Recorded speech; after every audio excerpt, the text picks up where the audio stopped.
into the happening because Mr. Grumpy Pants got attacked and almost killed by someone that he thought was like one of his scouts. That everyone was like, "Oh, he betrayed him," but then like I don't know. When I talked to him, it was like he kind of seemed to agree with me on the idea that it wasn't actually one of his men. It was somebody like that just looked exactly like him. Because I was like, well, that makes sense because I found this information about this spell that Drow was working on. So I ended up telling. I don't know if I told everyone in the party about it yet, but it's probably something Araxi's gonna have to gonna do. If not, but in any case, I did tell Mr. Grumpy Pants my theory, and I told Eviana, and I didn't really tell anybody else. I told them to like kind of be careful about who they talk to about it because it's like it could cause like panic or some sort of like I don't know issue with morale, I guess. But definitely like something to be careful of, especially within like the inner circles and whatnot there. So yeah, basically there's like some sort of dangerous assassin guy that's running around that can like look like whoever he kills. Did we level up at all? We're 7. Level 7, yeah. Yeah, I I don't know if that's what level you already were. Yeah.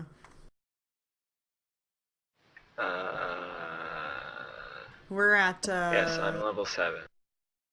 We're at. We currently have 29,400 experience. Did you guys tell Mantis what happened last session? Because that was yeah, that's what I just said. Yeah, that's what we were talking about. Unless there was something else that I'm like completely forgetting about. Oh, I don't know. I'm tapping between things right now. Okay. I don't think so. I'm just kind of half asleep right now, though. So. I know we also explored like our museum thing, and there was like a tunnel that led down, and I set an alarm spell there. Oh yes. And in number 14. Yeah, and when we were leaving, like when we were leaving back to the camp, somebody did trip the alarm that I set there. But of course I don't know what it was, and I still don't know exactly where that tunnel goes, but I was thinking maybe it went to the Darklands, but we didn't actually explore any further into it. But we know it's actively being used now because it did get tripped. Yep. Or we can posit that it did. It was probably just a rat. Alright, so you got any questions, Mantis? Has there been anything story-related particular to my character? Or are we still just finishing the sandbox? I think we're still just I in the mean, sandbox. not to your character, since you've been gone. No, we said a few witty comments that perhaps Asha would have said, but yeah, nothing really. Yeah, we did a few times where like Asha would probably say, and then be something that we thought Asha might say. But otherwise, like, yeah, Asha's just been kind of like going around. Matt's just been having Asha do the whole life bond thing. Right. I know one Drow ran away during during a fight we had, where it was kind of like a multi-level fight. Like they were shooting down at us from the top of a tower. So I gave like Maloki and Safa flight, and then some other ones popped out and tried to ambush us on the ground. So then it was like you, me, and Maloki's wolf had to like fight had to fight it off. Like those guys down there. Well, there's like another fight going on that, so that's kind of neat. But one of them like ran away, so that means, I guess theoretically, maybe they know more about us now. But like our party specifically, that was when we saved Mr. Grumpy Pants and the rest of his elves from getting killed. Mr. Grumpy Pants. Yeah, Carishiel, so I can see his name right now. Mm-hmm. Alright. Well, if everybody's up to speed, then you guys have the floor. Right. Well, I think you guys were resting.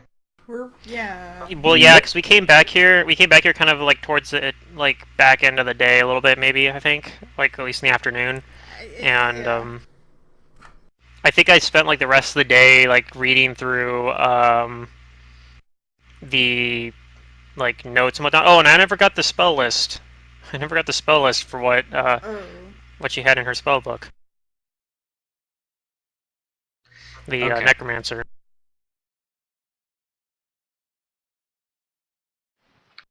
Are my spells used the spells I've used? Yeah, I should have marked them. I think they're marked. Okay. I think you just use like infernal healing mostly on yourself. I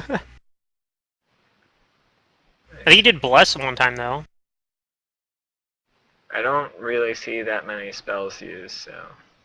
Yeah, no, we didn't really need too many spells used. The only combats we only really had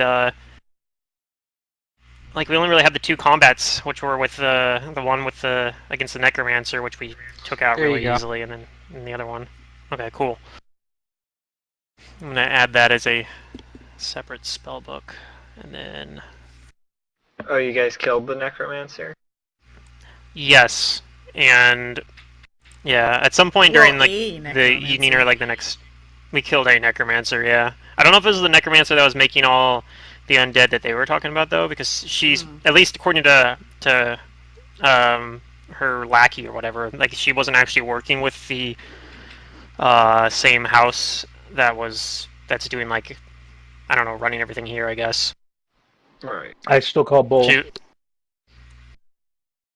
I don't know. That's just what they were saying at least. It was like, oh, no, we're just here because it's convenient. Right, but the spell she was researching and trying to figure out and all that was the same spell they used to try and kill Mr. Grumpy Pants. So, I don't know. It seems a little too... Yeah. Maybe Mr. Grumpy Pants is working for the drow. In some backward So he had them stab way. him? Yeah. Well, he wouldn't have...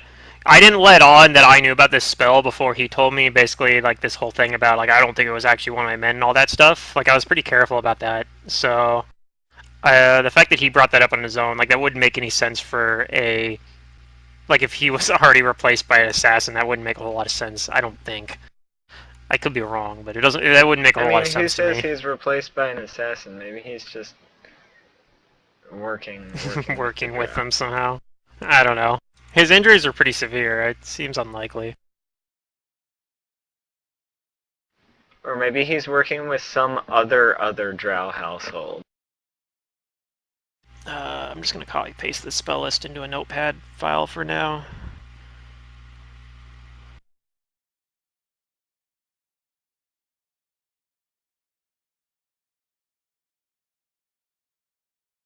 Apparently I tried to hold some person.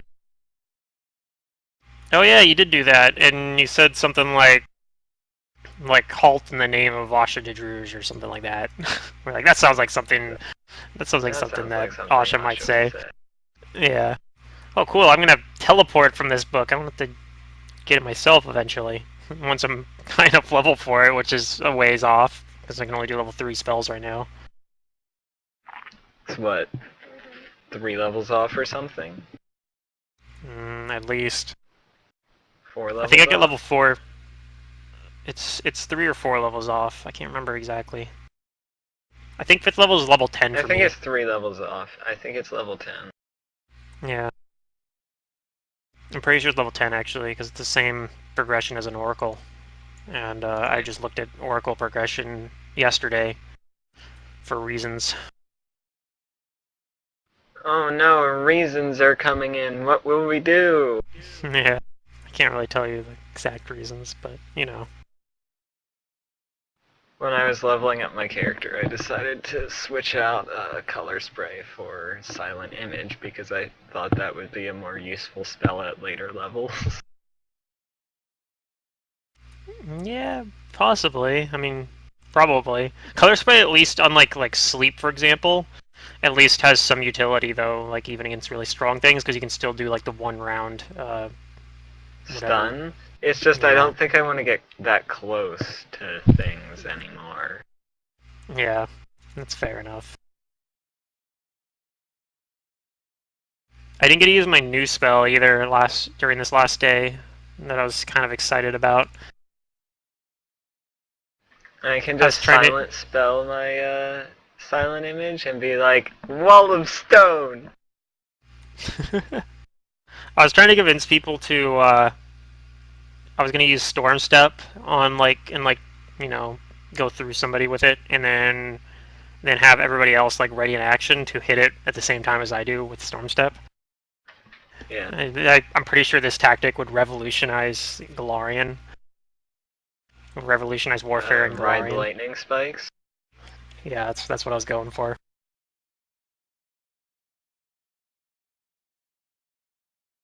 I think Seeker knew what I was talking about when I was going on this tangent, but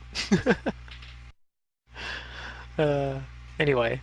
So yeah, I would probably tell you guys about that like probably during the evening after like talking with Carishiel. I'd probably like go and let you guys know about it, like that I'd let you know the whole thing about like what I discussed with Carishiel and like my suspicion about what actually happened, assuming that like everybody else hadn't already come to the same conclusion. Because I think I would have already told you at some point about what the spellbook was about, so maybe maybe everyone would have come to the same conclusion. But in any case, I would let them know now, and then I'd go back and read through the spellbook and whatnot, and probably read some more of like the 2 different journals that I got from her as well.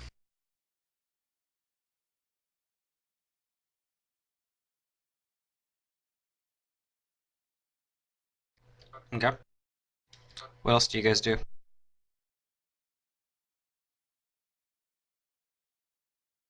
Jones for alcohol, because I can't find any. If anybody's hurting, I'll heal them. It looks like I'm hurting.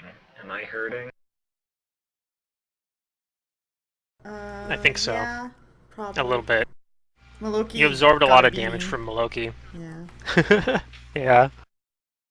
Safa was the opposite. I had bonus health. Yeah. Okay. Well, I'll burn a level 2. Well, they did drop poison you. Yeah. You They're drop actually poison looking out me? before anything bad could happen. What did you do that for? Just for the fun of it. I drank some drow poison. I didn't mean to roll a 28. No, I didn't actually do that. That'd been fun though. There we go.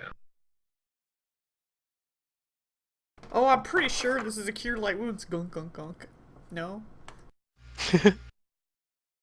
I guess I need to prepare some spells. More tar-leg. What spells do I want to prepare for the next day? I guess also before we go to bed, I'll talk about like what we're. Maybe I do that in the morning instead, actually. But talk about where we're gonna go before I prepare spells. Like, what's our plan for today? That's a good thing. We still haven't been to the. Have we been to the Pavilion of Reason? Sorry, near the Academy of Arts. Have we been there yet? Looks like we haven't been to the Temple of Watchers or the Pavilion of Reason. I guess not. I know And Maloki nobody wanted to wants go to to go the to school. 17. Yeah, Maloki wanted to go there, I think, though. Right? Yeah, I think that's what we heard. The completionist in me says, go! So have we or haven't we gone to number 8? We have. We did go We there. have. There was what we found there was I don't remember what it's called, a render or something like that. A render. That rends. That's its ability. And it, apparently they're like relatively, like, I don't know. They'll leave you alone for the most part, and they like they're friendly with woodland animals and stuff like that. Like they're like gardening. Yeah, he's a gardener, and he in the freaking over in 18 where there's that park over there, you could like see he like like cut up the shrubs over there to look like animals. Like it's kind of funny, but the only thing that's dangerous about him is that the drow snuck in there and tried to use I think there was a scroll we found or something for like charm. We still have it, I think. Charm monster or something like that. Okay, so we've been there, but there's no American flag there. Well, no, because we didn't actually do anything there. We just looked around and saw that there was something that was living there, and we ended up following it. Now we know what actually lives there, and we kind of suspect that the drow kind of came and tried to charm it, failed, and then it rended them, because there was like dead drow bodies there. So I don't know. We're right now They we're got kind of just assuming pancaked. that. Yeah, we're kind of just assuming that the drow are probably just going to leave it alone. But I mean, it's possible they go and try to charm it again, and then it becomes a problem. But And then did we we can't really see flag any it spooky either because we ghosties didn't in any clear it. place? Right? Yeah, we haven't done anything with it. That's what I'm saying. It's still a potential danger. And we haven't found any ghosts or anything, really. That's what we're kind of expecting at 17. So it sounds like I should just keep taking this life spirit and healing your sorry asses. Huh? I'm not sorry. Up to you. The absence of evidence isn't the evidence of absence.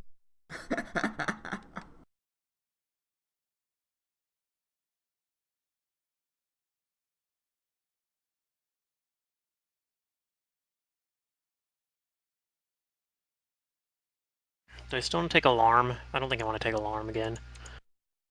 I can always swap it back in again. I mean, I could take alarm. I could swing by. We could swing by and set another alarm at like 14 or something. Or if we Or wanted I could to just say explore that screw it and cave. have Maloki deal with his own shit. I mean, outside of combat, That was Maloki confusing can to me, actually too. he can actually just cast his Cure Light Wounds wand too. So Yep. because he's got a level in Druid now. Oh, he has a level in Druid? That's kind of Yep. cool. Yep. I guess he could also prepare Cure Light Wounds, or not. True. Then I am going... Why don't we try to clear out the stuff around here?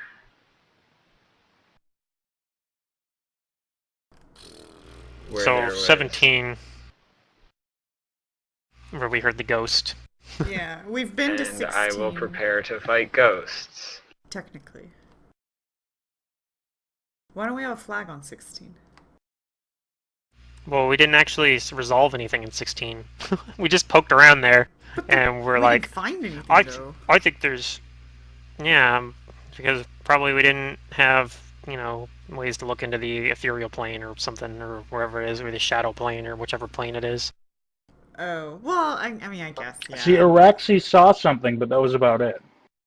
I didn't even see anything. I think I just heard something, and posited that it was something in a, like, coterminous plane, I guess. Yeah, something we can't like do that. anything about it, so it's kind of pointless. And I don't really want to disturb the creature at 18 if it's even there right now. So 17 it is, I guess.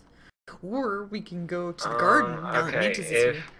if we've already been there, then I would suggest doing 5 and 6. Do you care about a crying girl? Do you care about I mean, crying Asha children? probably doesn't. Yeah, I didn't think so. Doesn't really care. No. Yeah, so 5 and 6 is not a bad idea.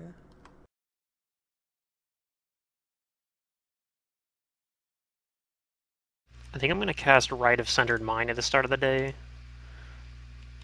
And hopefully I should remember it this time.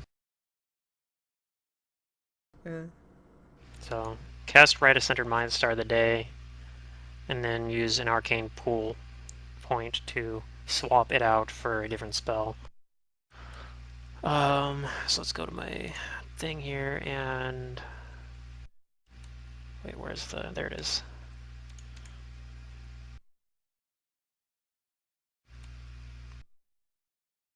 Is it the next morning? Hopefully you rested.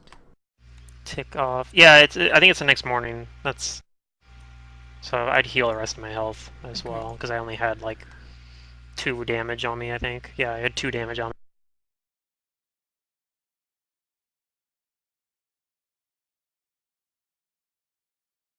Because I took 7 damage from that one Drow arrow I was trying to summon. Fortunately, didn't fail the the cast on it, or their concentration, I mean. So let's see, I'll use 1 point of my Arcane Reservoir, which is fine, because I start the day with 6 points. And Swap out that Rite of Centered Mind for a shield, maybe, I guess? I don't know. Probably shield, or maybe shield or protection from evil, probably.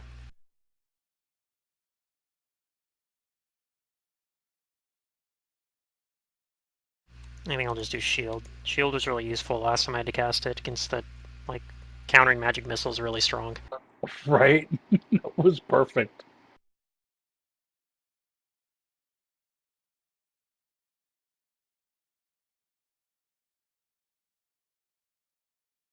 I'm not used to that interaction, like, mattering that much, but for some reason.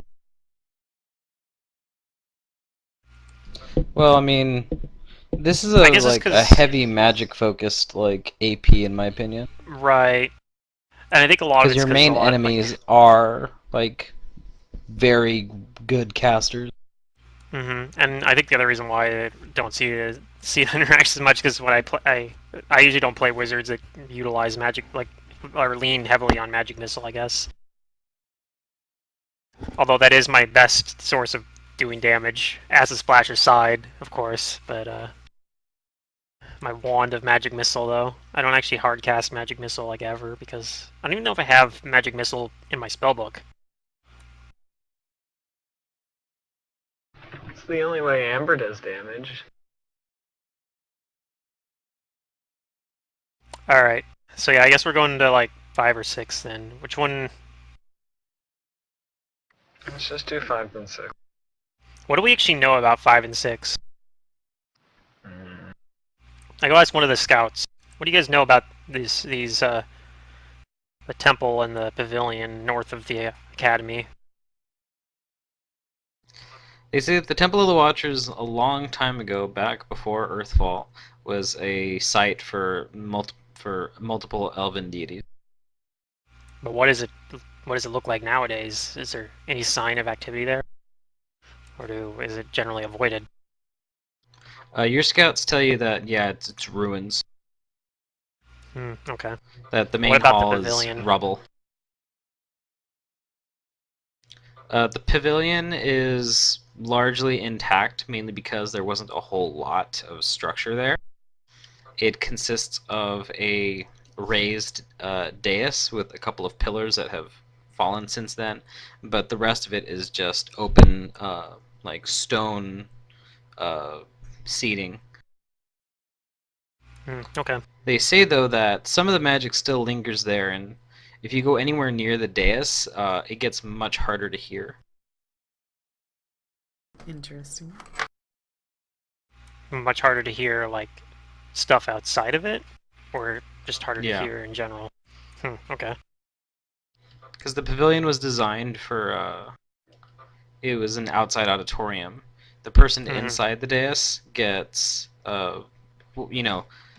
they took in less distraction from the outside, and everyone on the outside could hear the person on the inside better. Makes sense. Okay. But we still suspect that the Drow seem to be headquartered at the Academy, the old Academy of Arts, so it's probably worth... That's still the suspicion. Yeah, it's probably worth kind of securing those areas. Okay. Oh yeah, what was 10? Did we ever... like 10 on this map. The marker there, what is that?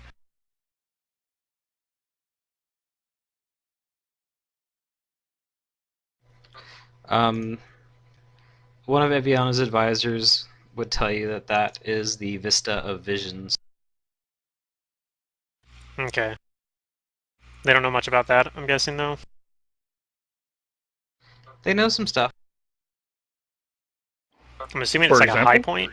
Can you see a lot of stuff from there? Is that why it's called the Vista?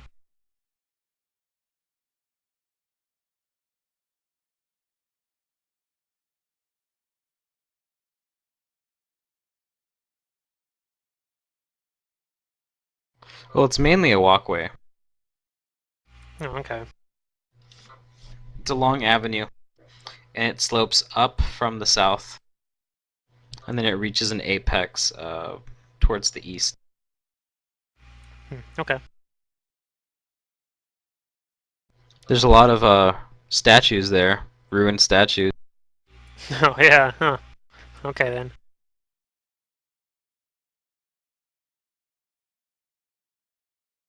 I think I see where that one's going. Okay, cool.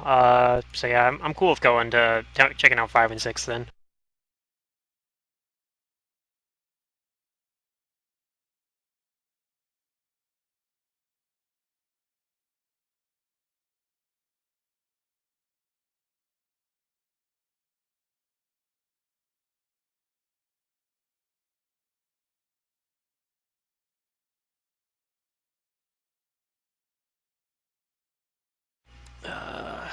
Let's see here.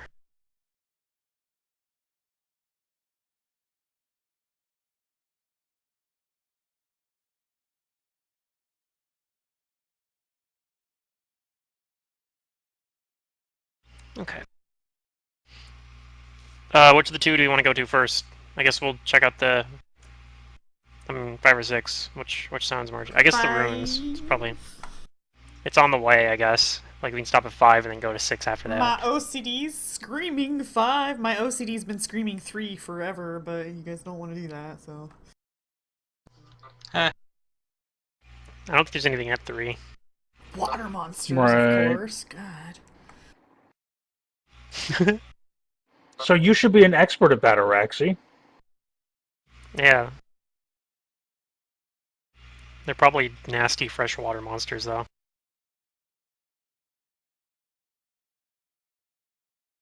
If you want to ask about freshwater monsters, you should ask a freshwater merfolk. Is there such a thing? Sure. We don't see eye to eye. They're like the hillbillies of merfolk, because they snap. never get out of their like little pond.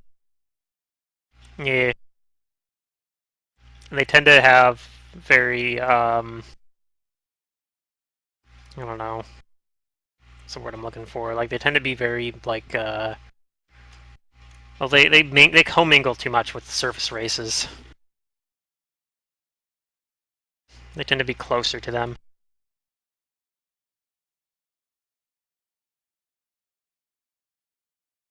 Yes, you seem to be adapting a little more to that, by the way. Yeah, but not like a freshwater merfolk would. Noted. Okay, I guess we're gonna swing by 5 then. Pretty early in the next day then.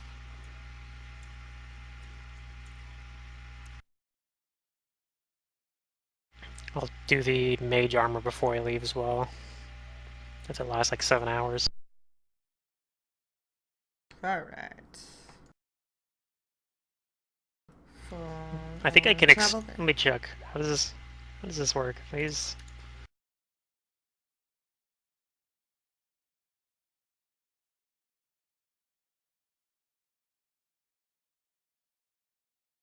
Oh, okay, never mind. I couldn't remember the wording on Arcane Reservoir, so I was like, if I used Arcane Reservoir and Mage Armor, would I increase it by an hour or by 1 round? If it's by an hour. Because it's increasing the caster levels, how it's doing that.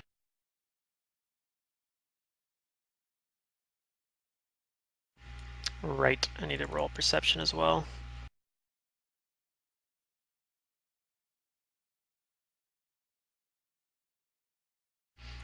Oh, that's not very good.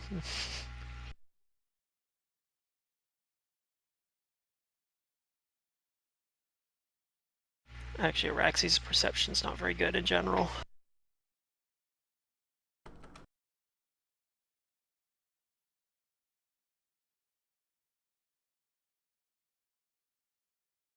We need to roll like a percentage dice on the way too. Oh, I already did. Oh, okay. I've been taking care of that. In other words, we bored him to the point where he's rolling our percentages. No, it's just more fun if you guys don't know what's about to happen. I agree. Yeah. It can be fun deciding your own fate, but it's also like a giveaway, you know? I think a lot of times it depends on how immediate the results are going to be. Like if the percentage dice is for something that's going to happen right away, then I don't think it matters too much whether when they know, you know what I mean? Like I don't know though. It does. Yeah. But yeah, like the sort of thing, a lot of times on the random encounter tables, high rolls are bad sometimes. Right. Or the other way around. So having that sort of like thing can end up impacting how you approach an encounter when you don't like. Whereas right now, if Matt has something approaches us, we're like, okay, what do we expect? We have no idea. Yeah. Drow? I don't know. That's my guess.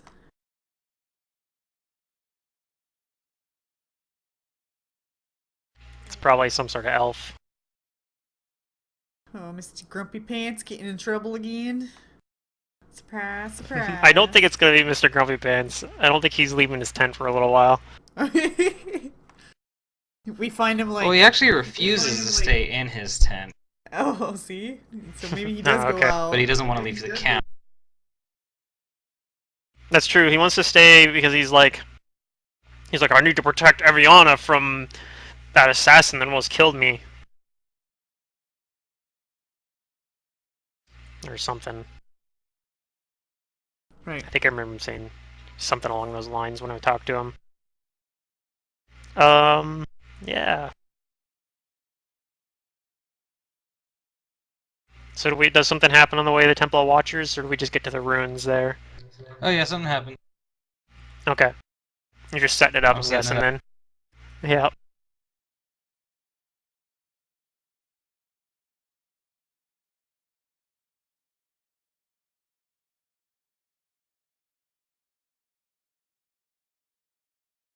Oh, I have my... Oh, I need to turn Bless off. I'm guessing Bless isn't still on me. Oh, no. Probably not. Good reminder. Add that on, too.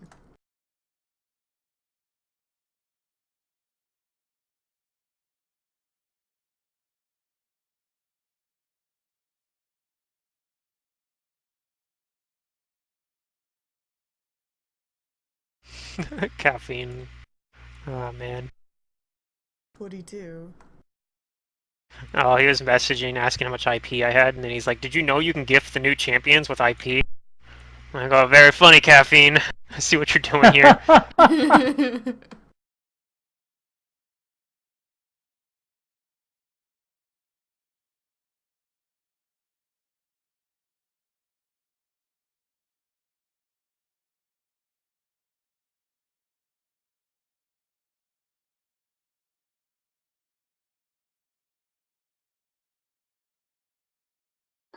Guess I need to patch, huh? Yeah, I just gifted him it and wrote it. Okay, very funny, Caffeine. We'll see, though.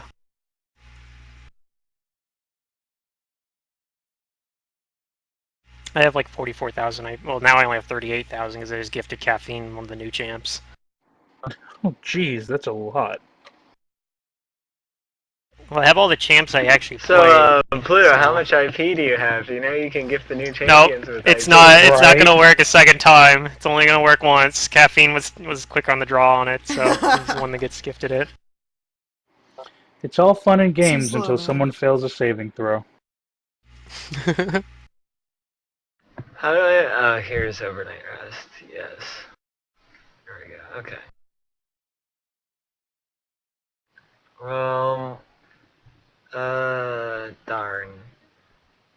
This life spirit's not nearly as good as it was before because I can only heal 2 people with channel positive energy now. Yeah, I don't think you need it. I think, Alright. any utility is good, really. Yeah. Probably. Safa will be ready when she gets alcohol. If that never happens, then she's I got not this really ready. cool emo paladin ready, in case Araxi dies here. Or a beard magus. I haven't really decided. Dwarven beard magus. They're both really fun characters. They're completely opposite type of characters from each other, but... Should I take the flame spirit and fireball all sorts of things all day? It's up to you. You do you, my dear.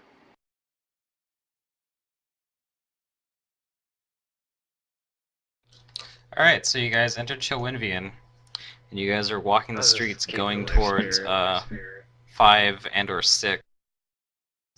And some of you begin to hear sounds in the streets, and it's eerily quiet. I don't know if I noticed that it's eerily quiet with a 9 perception. Okay, I probably But you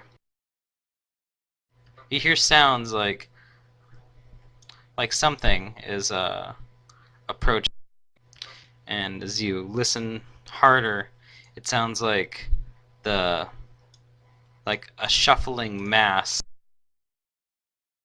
until you see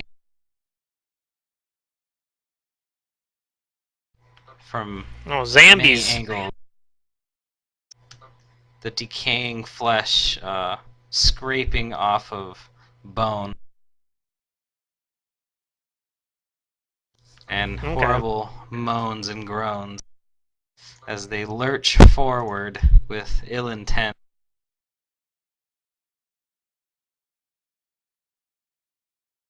I knew I should have taken heightened awareness. Does magic circle against evil protect against undead or just summoned things? Anything evil. It doesn't block them out. It gives you an AC bonus. If that's what you're wondering. Only summons can't enter the circle. Okay, so it's summons. I need to roll the initiative. I'm like worried about this because I know I'm gonna roll shit on it probably, but we'll see. Maybe not. Maybe. Oh, that's not bad. That's pretty good actually. I'm so out of it. I was hearing the doop from the initiative rolls. I'm looking around like, what the hell's making that noise? Look at that nat. Good morning. And another one. And initiative roll.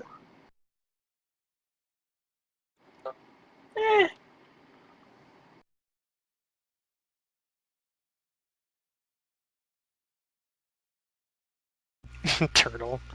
It still cracks me up. It's so fitting. You always roll so low in initiatives. I do. It's weird. It should do Asha's where's Lena? feat thing. Lets her roll twice, then you could roll low 2 times. Oh yeah, where's our wolf? I have to keep grabbing her from another map because you don't want a character sheet for her. Got it. You should at least give her like a character sheet. Just give her a character sheet that's, even if it's just the token and he doesn't actually use anything on it. Just to make things simpler. That'd be what Although I do. might set up the initiative on that too. Yeah, that'd probably be a good idea. I do that with like a lot of times my characters will be like, I set up only the initiative on it. And like the hit points, but just so that tracks too. And then I'll just roll everything else manually. On this character, I actually am using almost everything except for the spells. Because the spell section on, like for Arcanists, it's wonky. Because Arcanists have like a weird way they do spells. They updated it, by the way, recently. Does it work better, maybe? I should look at it again. Maybe it'll... I don't know, but I was looking at it, and they made some changes. I don't have a spell tab. Yeah, it works... It's kind of like I know when you import it, it basically treats it like a sorcerer, but the problem is there's no easy way then to swap out your spells properly. There's new checkmark boxes that showed up. Okay, maybe that works. With the check marks, maybe it works better. I don't know. I mean, for now it's fine. I just track all my spells on Hero Lab or on a piece of paper. Either way. All right, is that everybody? Wait, in roll 20? There's a way to change things.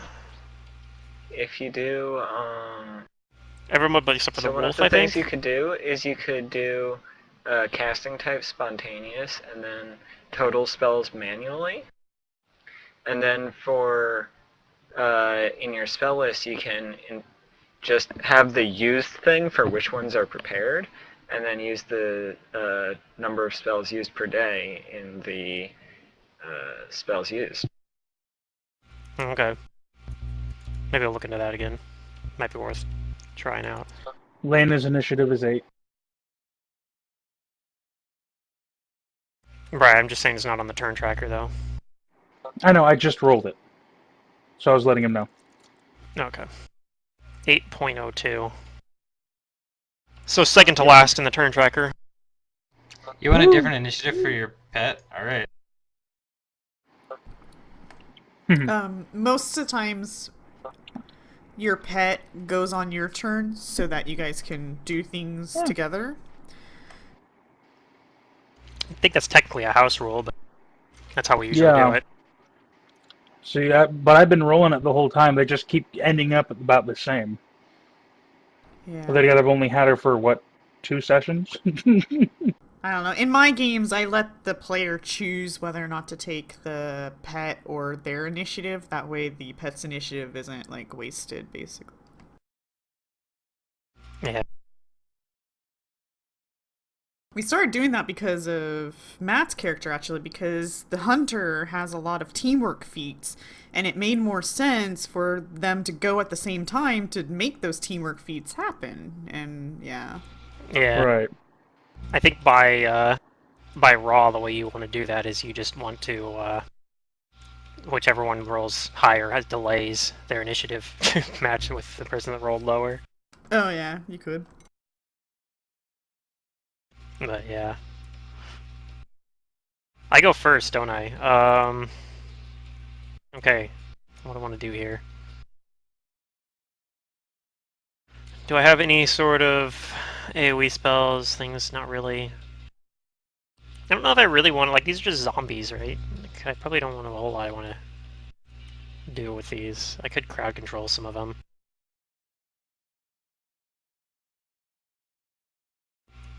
Is this, so this zombie right here, I could probably, let's see, if I draw like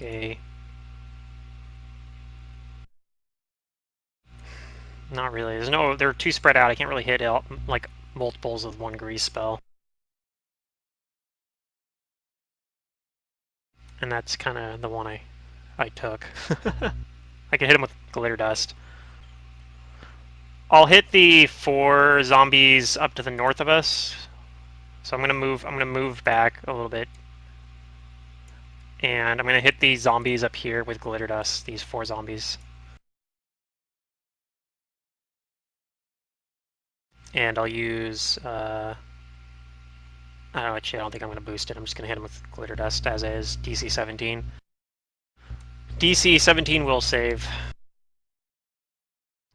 Okay. I'll wish the zombies good luck.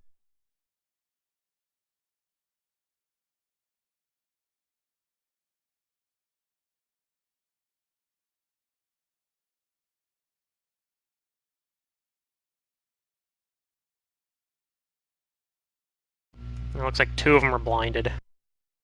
And 2 of them saved. Looks like I should have boosted it. That's okay though.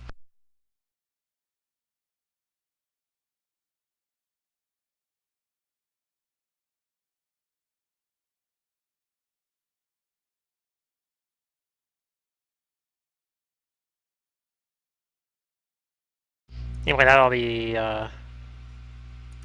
my turn.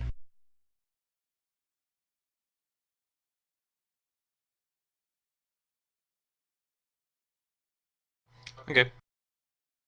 Awesome.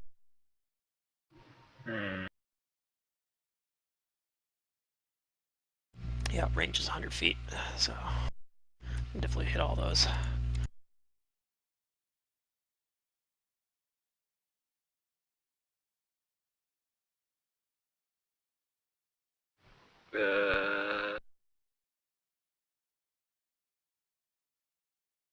I'm going to assume that these were created by some sort of spell or something. I am going to cast a magic weapon on my no-qual longsword and pull it out.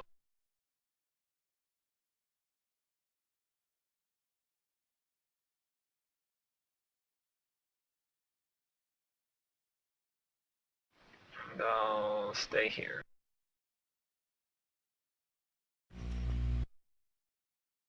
Okay. And the zombies. The zombies. Who get to go before zombies, me? go. Apparently. Yeah, 2 of them rolled 20s. Sucks. I mean, when you have that many of them, one's bound to roll 20, right? Yeah, I guess so. Too bad the 2 that I blinded aren't the ones with high initiative.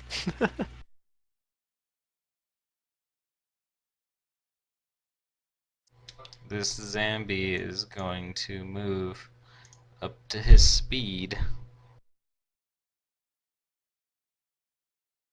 Hopefully they're just normal zombies. Looks like they are.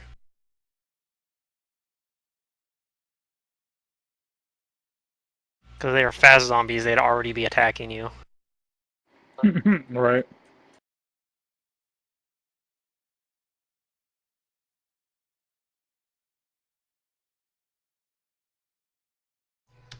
The zombies lurch,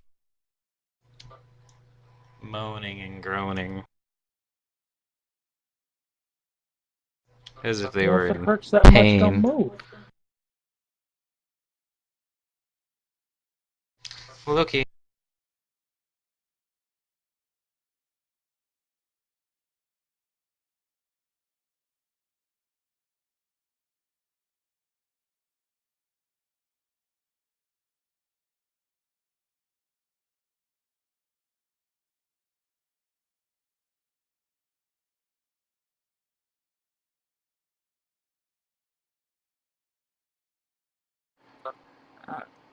Let's see here. Ignoring the dancing Yes. Safa. She's just embracing her kin. Just, yes. Ooh. Now that was savage. I can feel it. This is In my a, moment. I'm gonna recruit in another these guys. universe, Safa's a bard.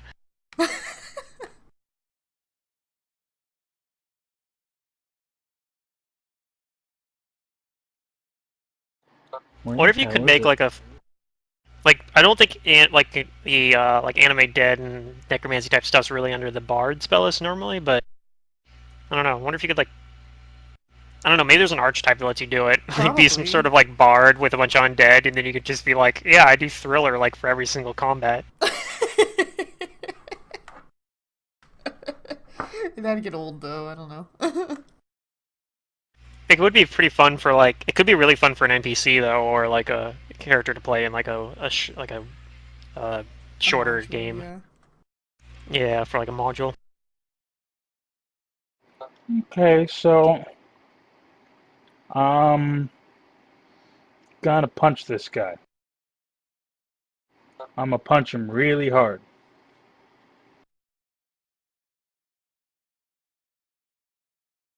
You're gonna have to punch him very hard if you remember fighting zombies. But I want to punch him really hard. Alright, there we go. That's why things didn't look right. I had charging on for some reason. Weird. I think the last attack I made was a charging attack, so. Yeah, it was. You were chasing down the drow they were trying to run away. 22 hit? 22 does hit. Okay.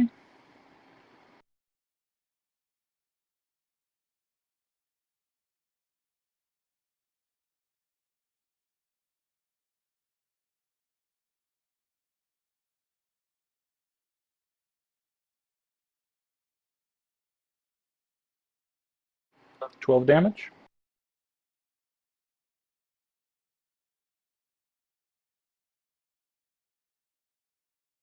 Okay.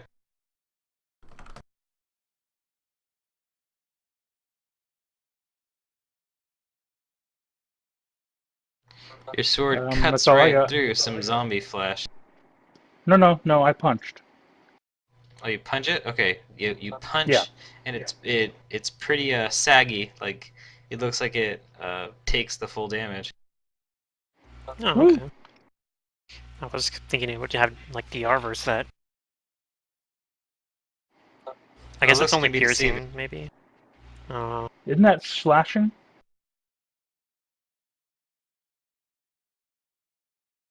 Is that your turn? Well, that's my move and my action, so yep. Well, normally slashing works well against zombies. This zombie's gonna move up. Does he make a acrobatics? Make an acrobatics check. I think it's. I don't think they have the capability of doing that. So it just like it can move half speed then. Like 5 feet. So it gets there. Because yeah, the acrobatics is just to move faster than half speed. Safa. Oh boy. To be honest, I don't know what direction to go.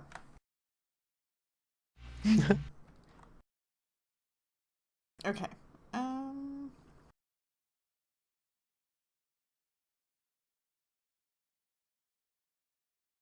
I'm going to charge, not lunge, kick the zombie to my north.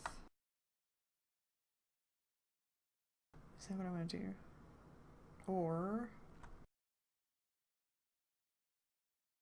this fight might actually last a couple of rounds, so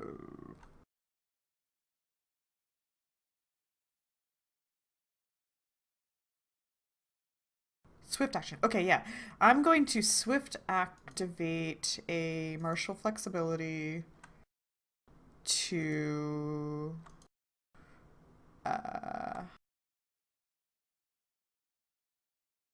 what do I need to do?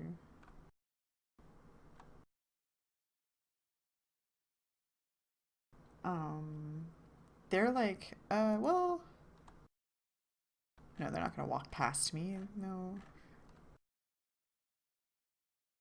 Yeah, but being magic to overcome DR doesn't normally matter against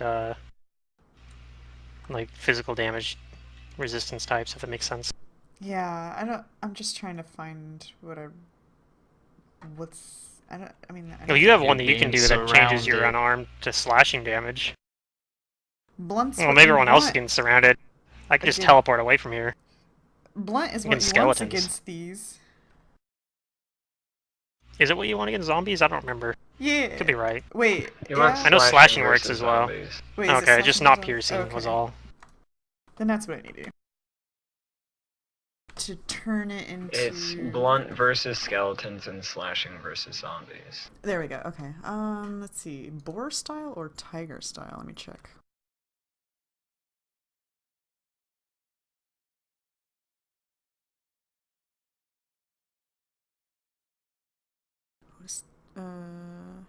They don't bleed, so I'm gonna do boar style. Okay. So I'm gonna have flash slashing damage as well as extra damage. I'm charging. I know I'm taking a while. It's what I like to do. Not really. Charging. With my... Oh, I can't have my turtle stance on now. Fudge. Okay. No turtle style. No lunge.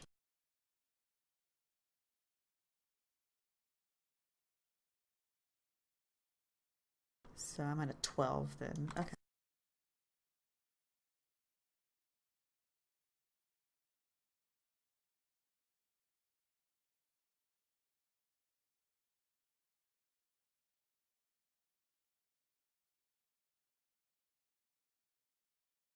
What's the rest of this feat do?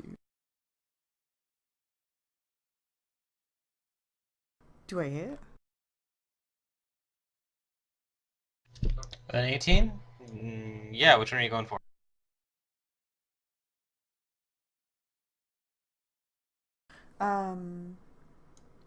This I one don't here. see you next to one. There you go.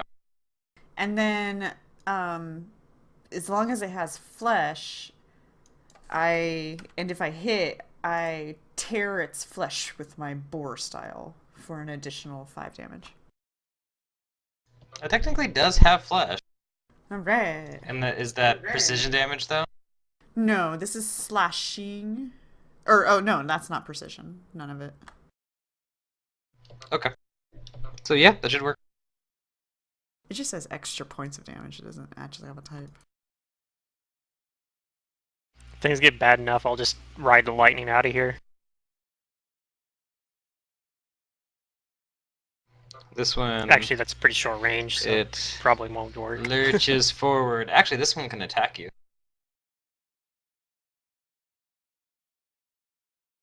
Hooray. It charges! Ah! It does. It'll be easier to hit now, though. Yeah. Well, I'm easy to hit right now. This attack is without the, this is without the, whatchamacallit, added in. The charge bonus? The charge, so it's gonna be at +2. Tries to slam. Yeah. 21. Oh, it rolled really well.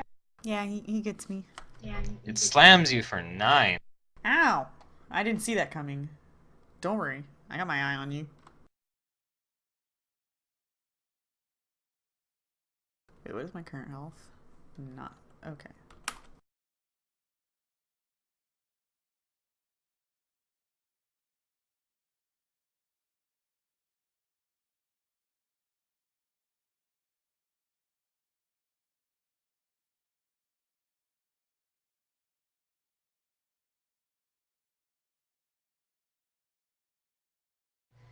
Alright. Now I can't just let things be super simple. Oh, in comes the dragon. No? You could. If you wanted, you could. Just saying.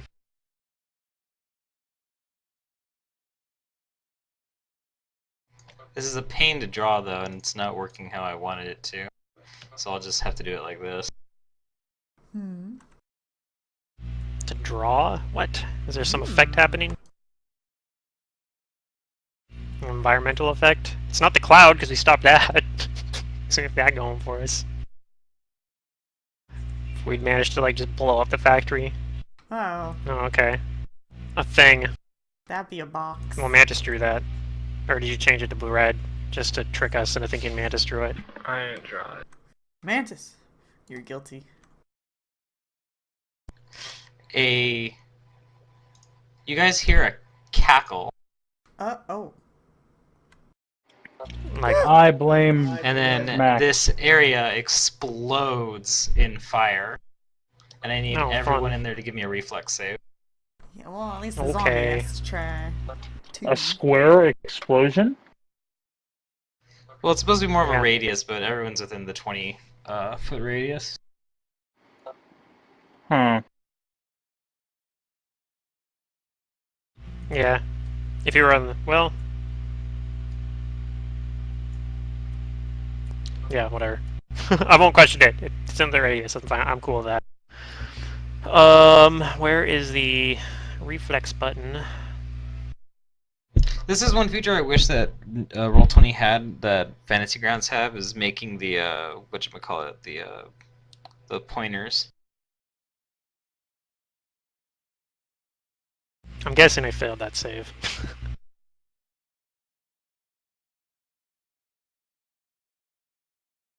Oh. Don't forget your wolves save too. Yeah, no, I'm going for it right now.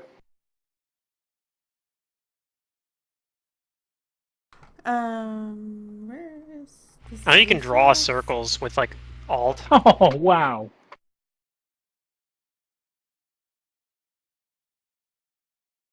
It's kind of a pain to get it to draw it correctly though. I think we all rolled really shit on that.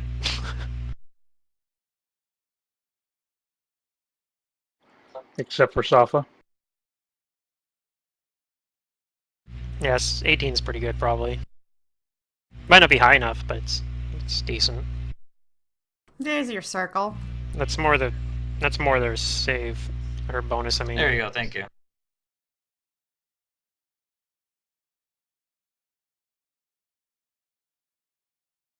Yeah, it looks like a 20-foot radius circle, roughly. It's more like it looks kind of like an oval almost, but the zombie save's pretty I'm good. not perfect. how does this happen? The zombies both roll 19. Oh man. The double roll. Yeah. Okay, so everyone but Sapa is gonna take the full damage. Yeah. Oh, cool.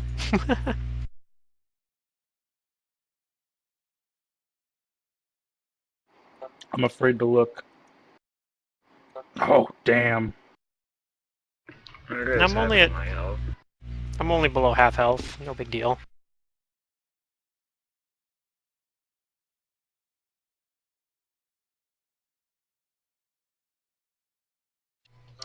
So this explosion happens, and you hear this maniacal cackling, and from the back, in Elven, this drow shouts triumphantly, "Our bolts and steel couldn't hurt you, but I thought you could take more of our magic, pitiful weaklings."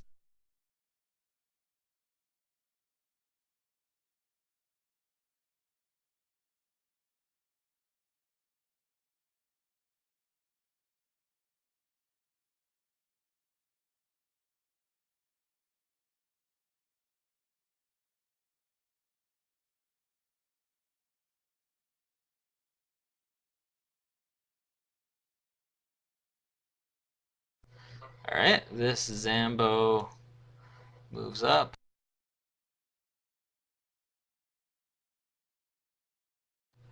This Zambo moves up.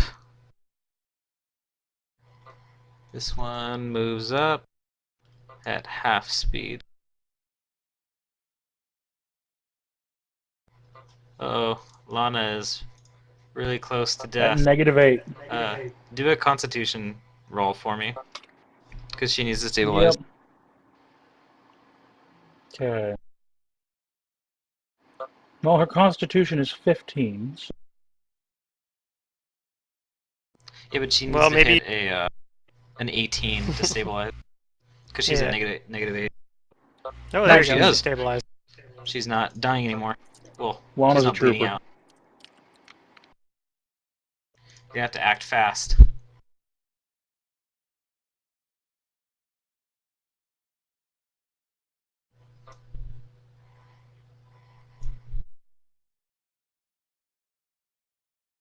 Alright, Araxi. What are you gonna do with this predicament? I think what I'm going to do is I'm going to dimensional slide over next to him. Oh, damn. I think. I'm not 100% sure on this, but it seems like maybe something I could do. Wait, could you go to like a rooftop? Maybe. I mean, how high up are the buildings?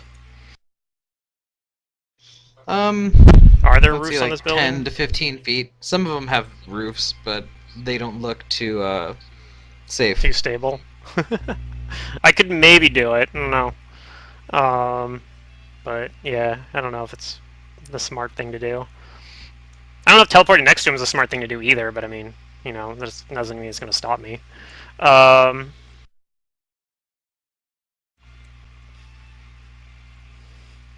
Let's see, that puts me like... I think I can do this and get like far enough away that... Because I can slide and then move, and that'll put me far enough away the zombies can't even reach me in one turn.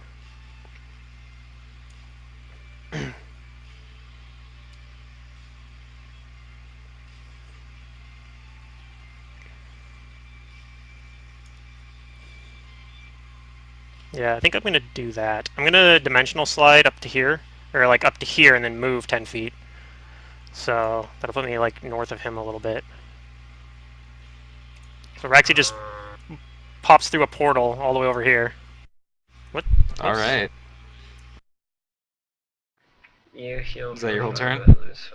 Oh, I heal for 5, that's right. No, because that was just a move action to do that. I was a dimensional slide, so I used a point in my arcane pool to do it.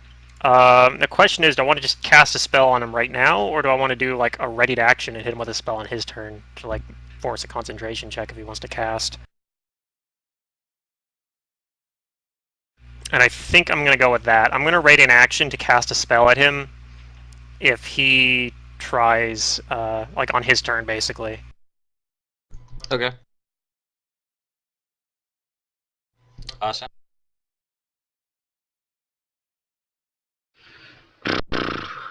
That hurt.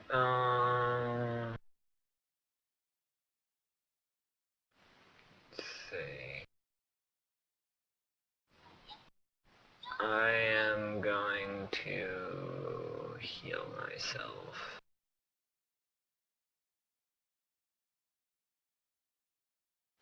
With moderate wounds.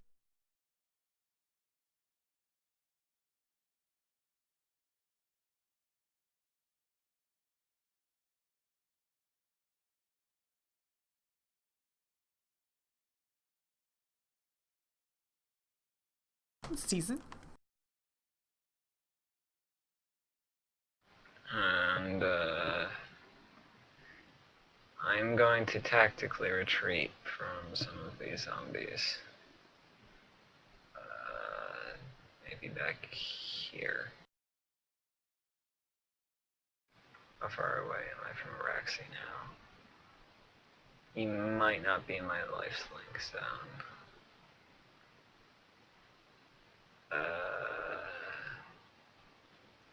Let's stay within 100 feet. Okay. Don't move farther away or I can't keep you alive. Okay, that's my turn. Okay.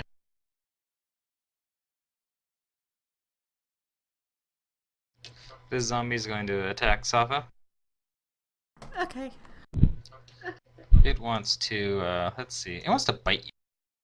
I'm no longer charging now, so I get to... Wait. No, that's still on me. It hasn't been my turn yet, has it? Yeah. It's a 25 hit. Yep. 5 points of damage. It chomp chomp.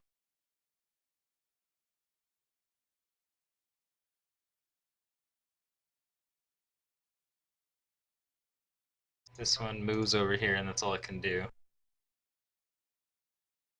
That one's dead. Maloki.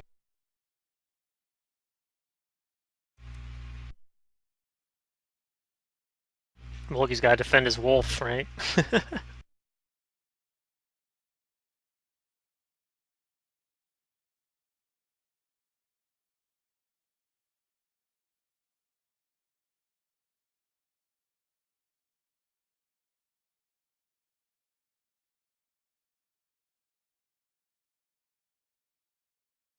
If he's there. Yeah, I'm going to take a step and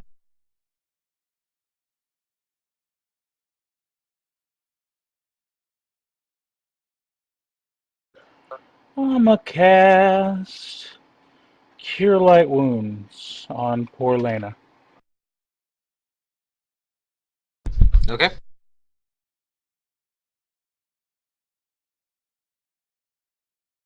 Hey! Oh, nice. She's even back at positive. No, Maloki, She's at you one probably hit heal point. for 5 from the life bond, don't forget. Oh, I don't know if right. Lena does or not. I'm not sure if I'm not Asha had the animal companion. the wolf. So just Maloki.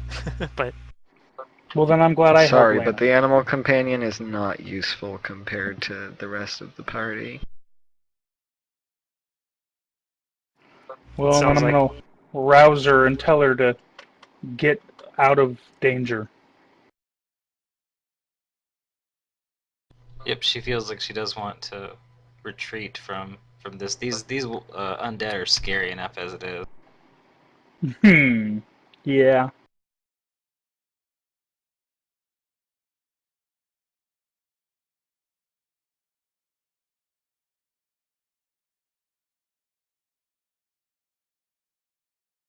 Stop it.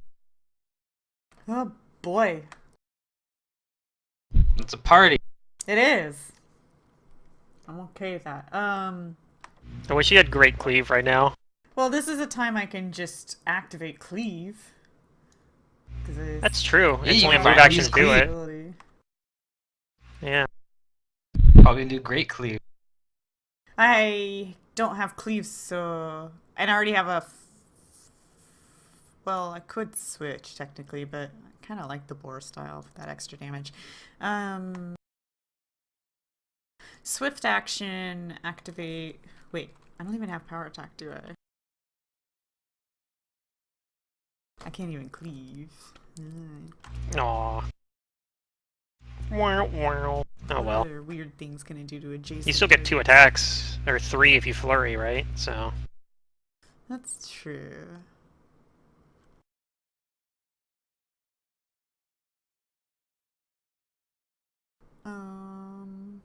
Give me a second. I'm just checking. My brother's playing Battle Brothers. Nah, this doesn't look like crap I really want to grapple.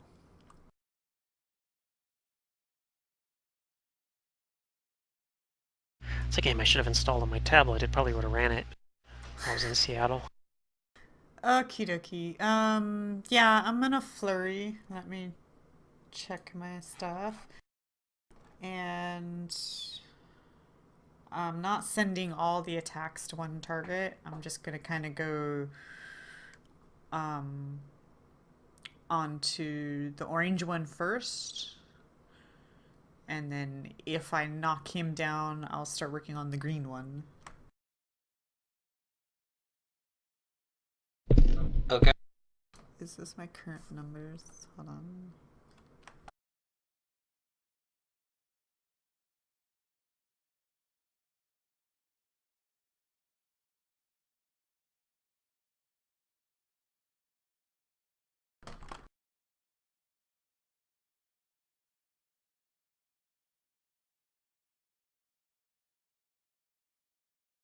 Oh, right.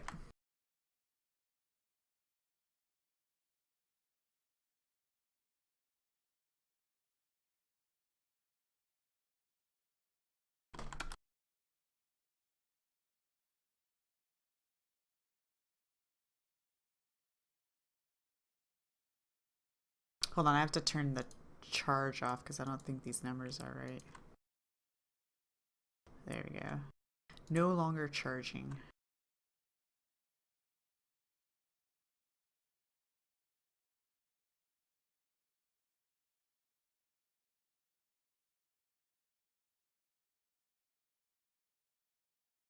So a 13 will hit it, and it takes 9 damage.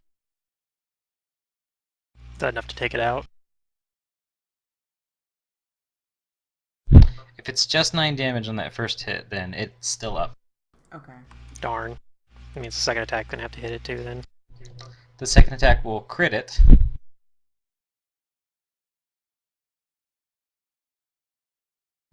And it dies. But it doesn't just die. Oh, of course not. What does it explode? The incendiary effect of the fireball isn't here to counteract this ability. When it dies, it explodes into a burst of decay. I need you to make me a fortitude save. Why didn't anybody warn me?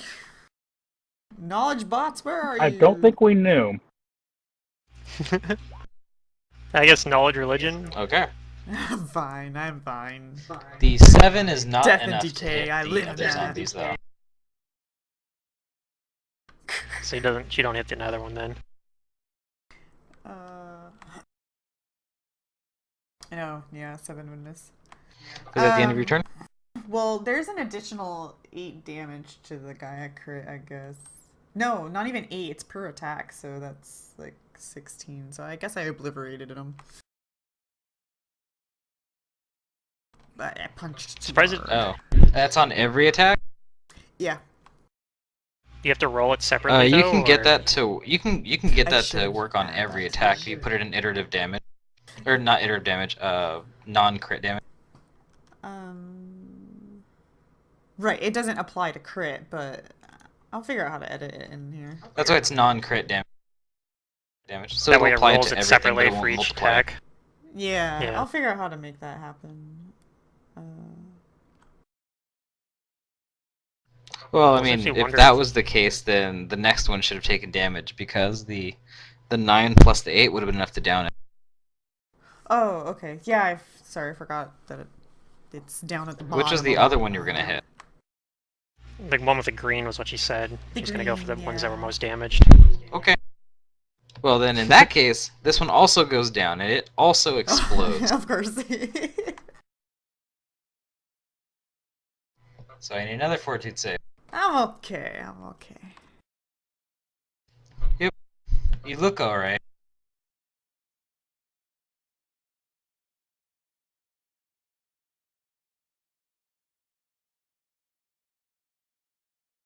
This guy going to try to cast something? This guy sees you.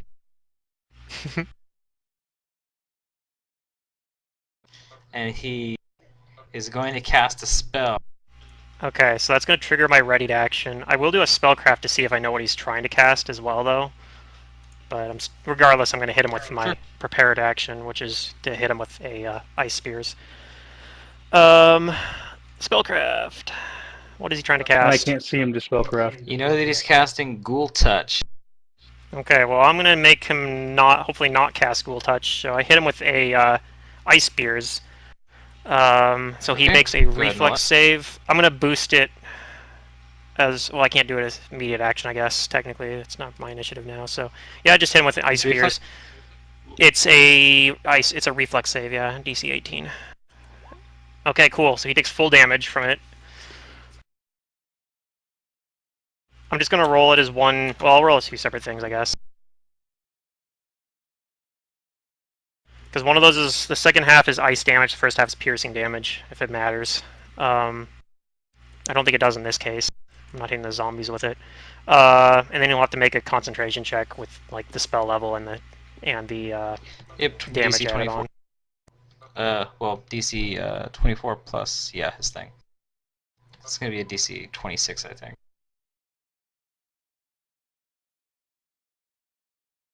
Denied. Okay, and then he also, on top of that, he also needs to. I got to make a CMB check to try to. Let's see, what does it do? I think I knock him prone with this. I haven't actually. Everyone always passes this reflex save, so I don't remember, but I think it's knocked prone. I think it's prone. Where the heck is it? Okay. It's a combat maneuver check, and I get to add my caster level plus my int modifier, so it's going to be a plus 12.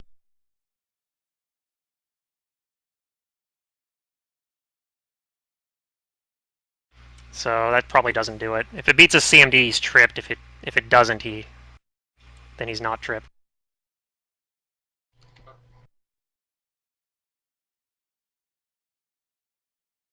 And you heal for 5. Oh, that'll be on my turn.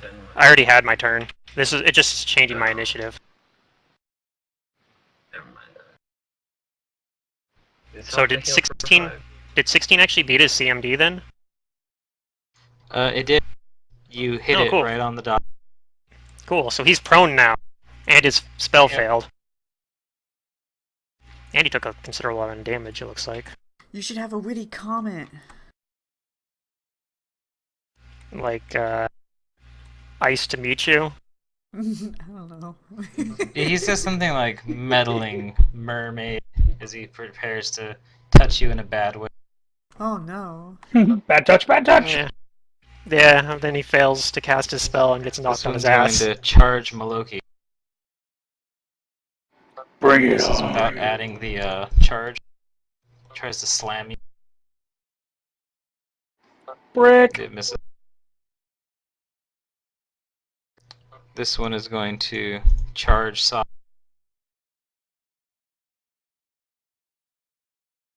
And miss.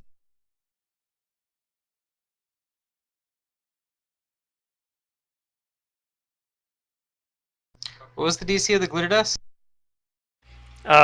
17. Okay, this one's not blended anymore.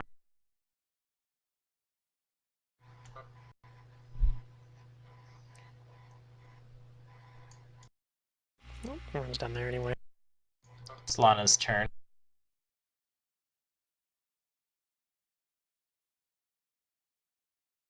She can get up and move.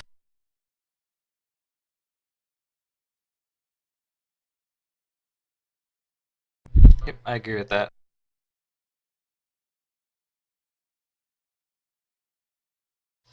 This zombie is going to move over here.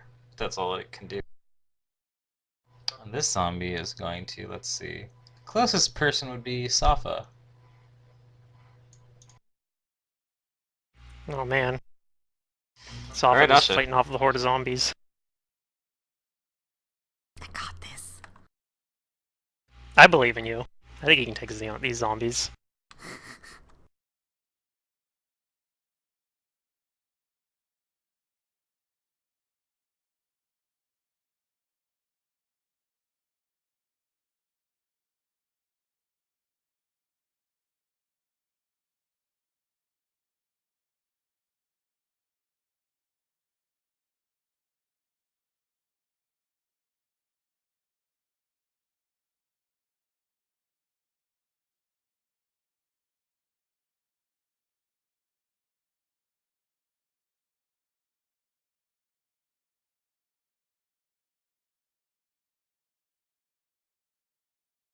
So these zombies explode, huh? Yeah. That's what you've seen, at least.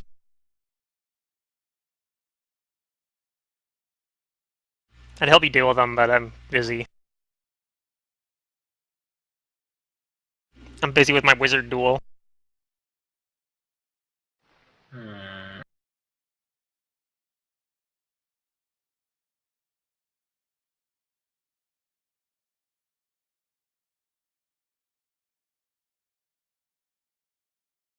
Um,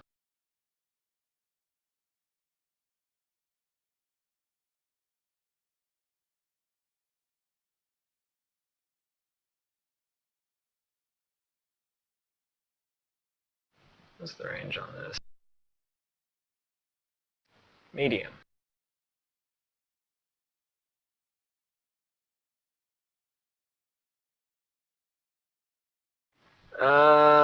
I'm gonna help with your wizard duel. I'm gonna hold person that guy. Oh, nice. Stay on the ground, fool.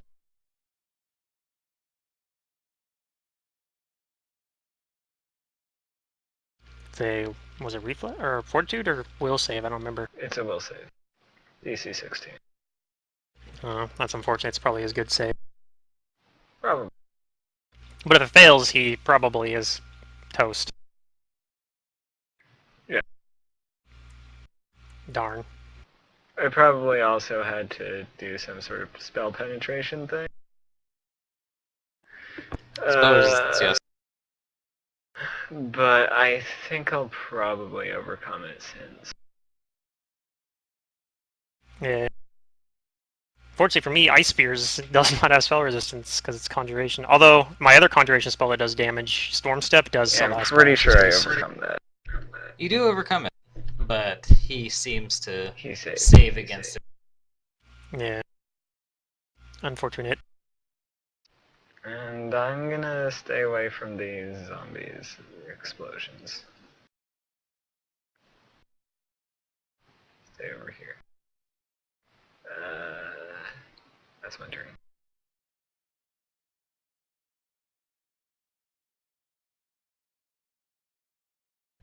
This one's gonna attack Sava. It's gonna try and slam you. Okay. And miss. Loki.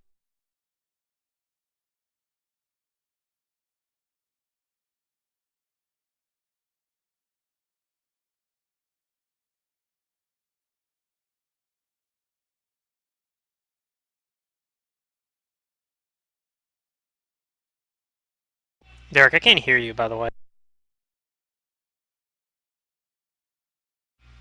think your vents like bugged out or something. Your light's on.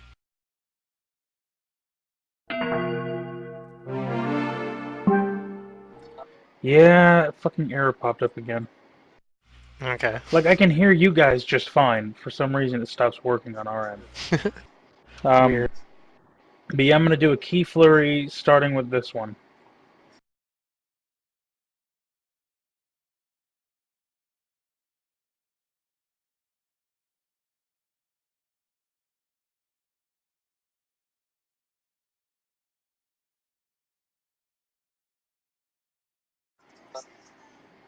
But out of anger, I'm going to start using the sword that I have instead of thinking about using my feet and stuff. Yeah.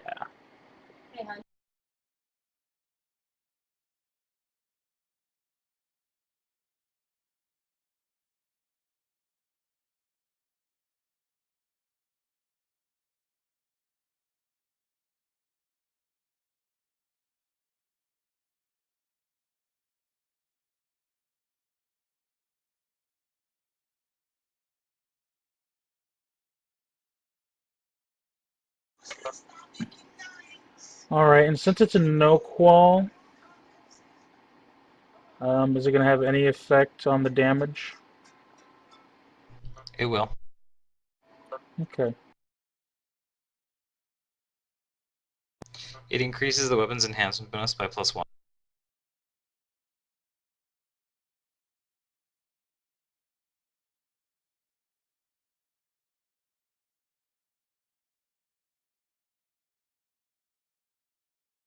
It might be all hits, actually, if I remember right from Sopha's attacks. Well, all 4 attacks do hit. Okay. So that's 1d10 plus 11 for slashing damage.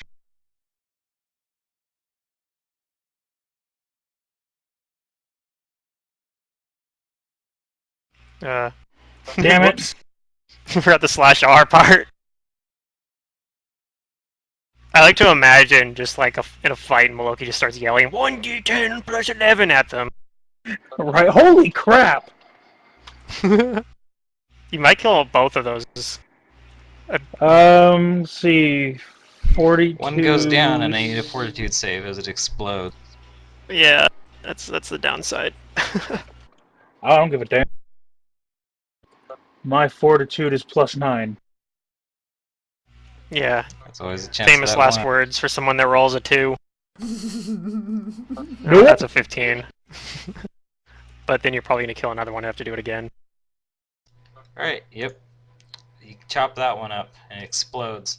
You start working the other one, and it also goes down from that damage, and explodes, so give me another fortitude save. 14.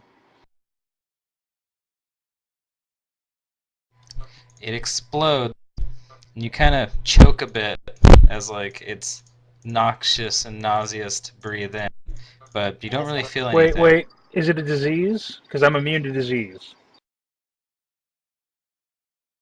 As a monk ability? You choke a bit, but you don't feel anything.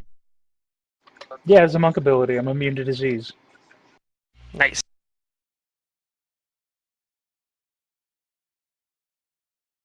I choke a bit, spit, and then glare over at the elf over there. He was on his ass. Got knocked over by an ice spear.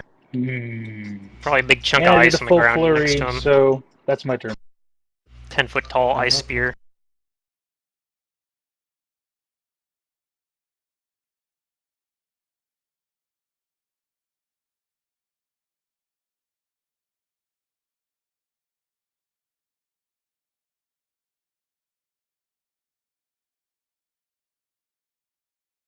Alright, Soph. Oh, goody. I'm ready this time. I'm going to swift action activate a second feat, Desperate Battler, and Flurry, and I'm going to start with...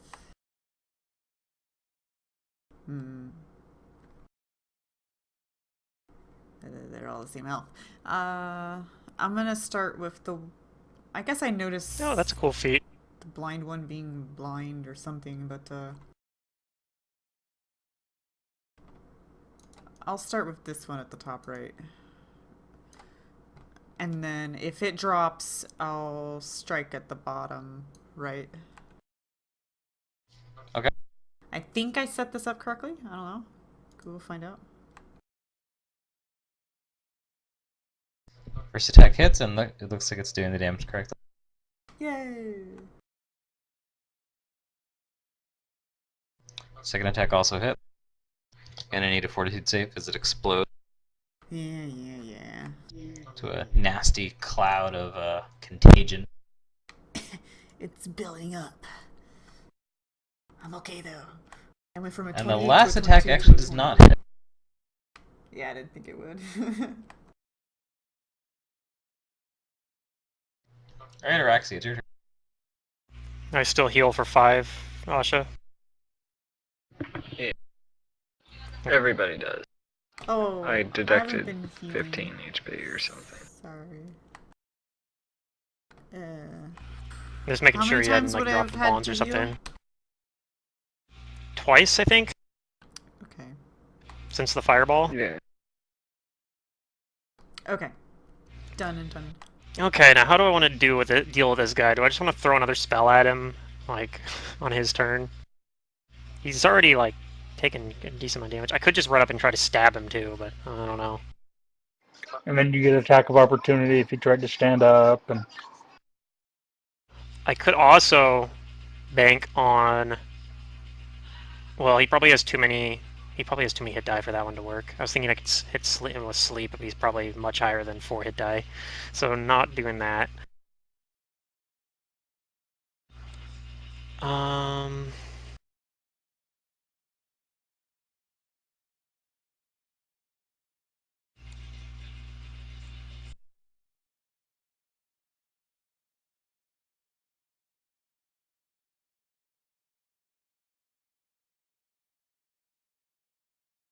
Yeah, it's tough.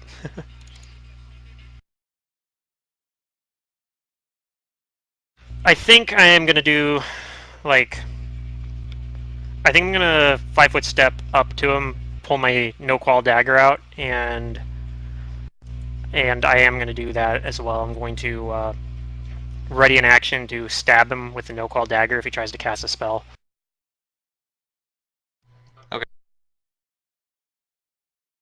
And that way I also can get a free attack if he tries to stand up.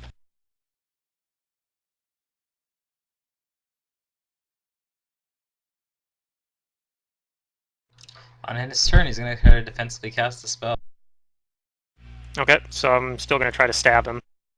I'm also going to try to identify what spell he's casting, just for funsies. Wow. Should be a little bit higher, but he did roll a 1.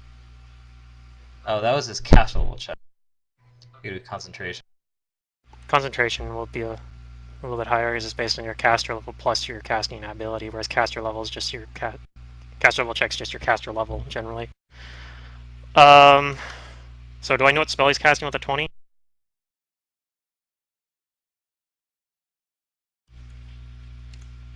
And also yes, you do. Stab. You know he's trying to cast invisibility. Okay, it looks like I missed my attack on him anyway. Regret those words now, don't ya? Okay, well he turns invisible, I guess. Unless you, well, actually, you haven't rolled the actual, unless you're just using. I guess we failed the concentration from defensive casting is what's happening there. Unless you're going to re-roll that. Hit the concentration check button. Okay, that's fair. Yeah, it looks like you got it. No.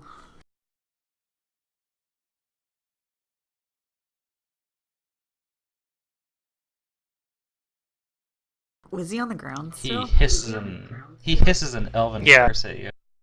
Well, he probably stood up after he turns invisible, but... It's time to glitter the area, man. Yeah, probably.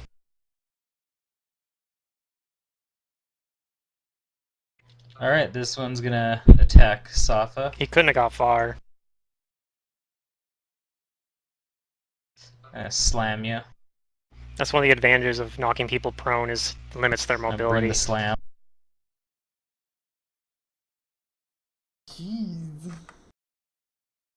Is it the 21 hit? Yeah. 4 damage. They're like, they always hit like above a 20 so far on me. Yeah. Lana? She's still staying off to the side. Yeah, that's what he said. I'm in guessing chat, she's licking her wound. In fact, that's what he wrote there. Lana just licks her wounds on her turn. This one's going to attack Sava with a slam. Or Lena, however you pronounce it. I don't remember. Likely miss. Asha.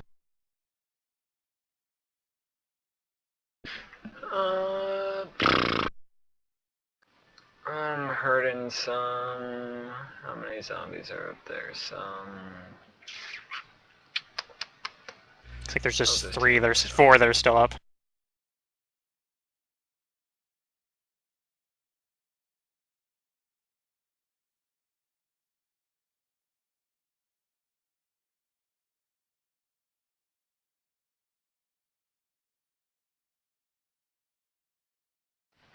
Yay! Yeah, if I didn't have to deal with this stupid guy here, I could totally just zap these guys or something. I'm gonna drop my life bonds for now. Well, I mean, it's good that you're doing that. You don't want to give him free reign to cast nasty stuff, yeah. Because, I mean, he could care less about these zombies. These are just fodder, and they're doing their job.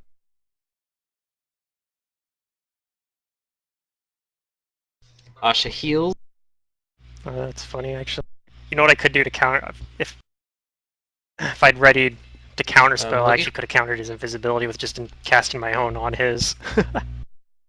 I don't know. Counterspelling's like kind of bad normally, though.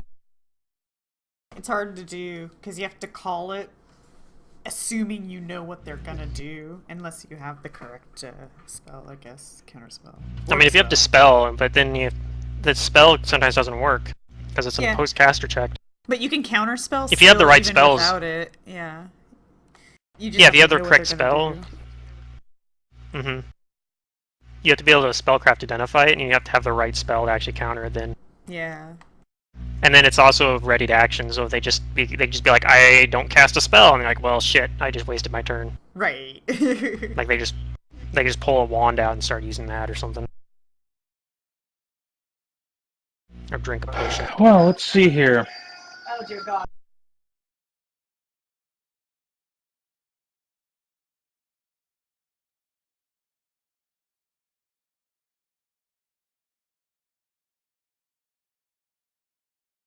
You remember to heal for 5? Not yet. I'm actually going to come in here. Oh, you dropped it? Okay, never mind. Oh, I dropped it. Never mind. Well, I was thinking about starting with that one and then shifting over to here. That way each time we got a flanking bonus, but... I'm seeing another problem, too. Move here. That's better if you manage to, like... Well, you can only get 1 attack, I guess, here, though. I don't know. Up to you. It sets you up better for next turn, though, for sure. Alright, I'm going to...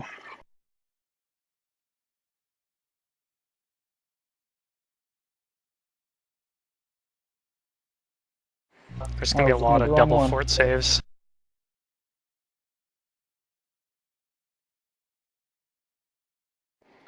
So I'm going to use my no-qual sword and slash at this one, the one on the left. Okay.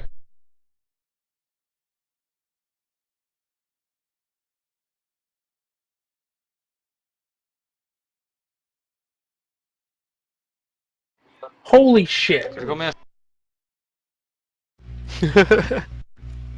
Oh, well.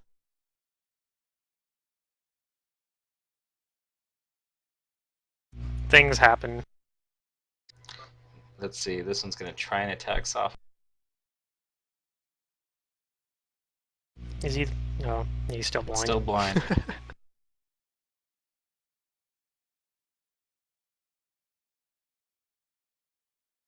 Well, hopefully he'll miss from concealment. No, of course he doesn't. God damn it, these freaking zombies. They're on point. That one likely hit Safa for 6 points. Okay. But it's your turn now. You get to rebuttal. It's still blind. It still loses its non-existent dex bonus.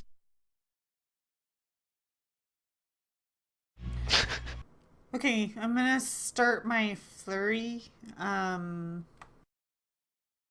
This is gonna be trickier because I'm flanking with one target but not the others. So I'm gonna start with the flanking target, and if for any reason I drop it, I will switch to the bottom. Well, I've already been attacked. Yeah, the bottom right target. Or no, I'm gonna finish the bottom right because I did hit him, right? So he's taken some damage. The bottom right. I don't know. I don't see any dots on him, Bottom so right I can't one? tell. No, he got you got a 9 to hit him. Oh, did okay. I hit him? Yeah, so you haven't hit any of them yet. Okay. All these are at full health.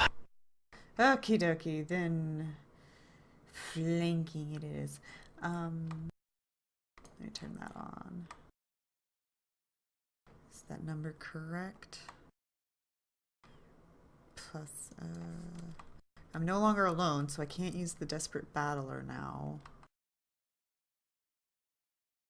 Actually, you can change your things as a swift action now anyway, can't you? Yeah, but I don't want to keep using my flexibilities because I'm already 2 down out of 6. Yeah. I was just realizing, I was like, that's right, she was like flurrying and stuff while still activating them.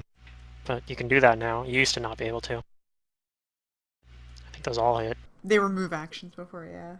It's a move action to do both of them at the same time, though. Yeah, it's probably just stagger them, I guess, then. Yeah, so... Unless you don't hit. Like, unless 26 definitely hit. That's with the flanking bonus, so if I switch targets, just subtract 2. Okay. The 16 also hits. And that'll down it. Fort saves for everyone. I need a fortitude save from Maloki and Soft. Yep. It's gonna be like a 19 or lower. Nope. I'm still hanging in there. Your fortitudes are pretty good. Yeah. You're on point.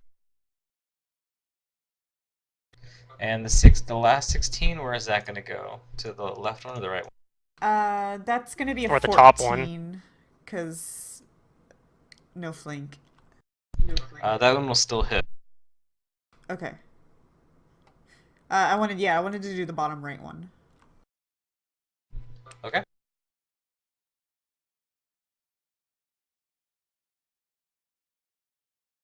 Alright, looking good. Araxi. I'll 5-foot step back and glitter dust the 20-foot radius area, like so. Because I know he has to be in there somewhere. Oh, it's 10-foot radius. Sorry, that is. It's supposed to be a 20-foot radius for this spell.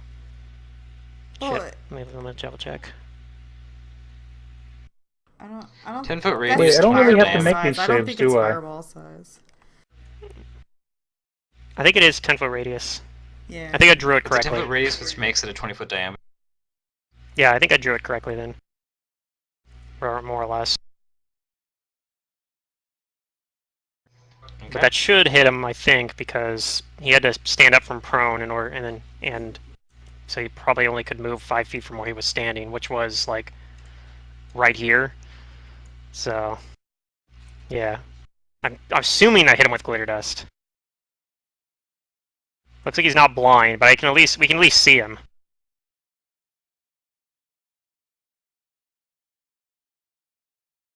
Okay, and unfortunately that's all I can do. So he might be able to hit me with something. Do I heal for 5, or did you drop all the bonds?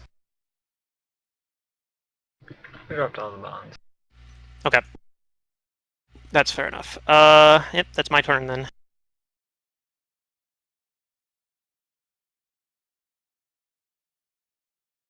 It's unfortunate, but I had to do a turn doing that. I guess if I was really worried, I could also just invisibility myself. Alright, he's going to stand up. Oh, he wasn't already standing? Nope, he crawled away from you once he was invisible. Oh, okay. But he stands up now as a move action. Yeah. And he points a finger at you. Okay. And is he casting a spell? I can spellcraft it maybe. He is casting a spell. Is it Finger of Death? It is not Finger of Death. Fortunately. Oh, okay. That would be very... And I found out that Finger of Death is well, I'm gonna roll here, but he's actually shooting a ray at you. Oh, okay. And you know that he's casting Innervate. Fun. Oh, but he that misses though. He steps away.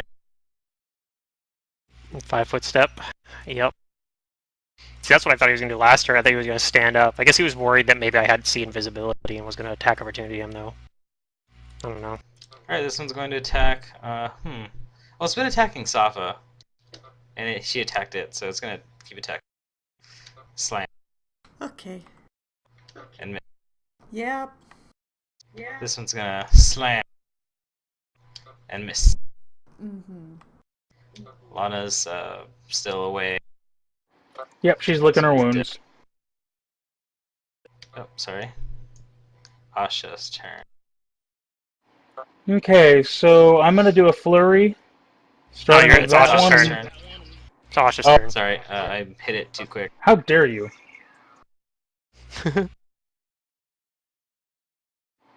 Moving like that would cause a attack of opportunity, wouldn't it? Yes, but it's a zombie.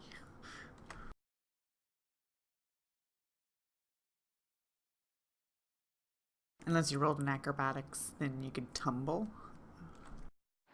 That one would work. Yeah. It probably has really low CMD. Yeah, probably.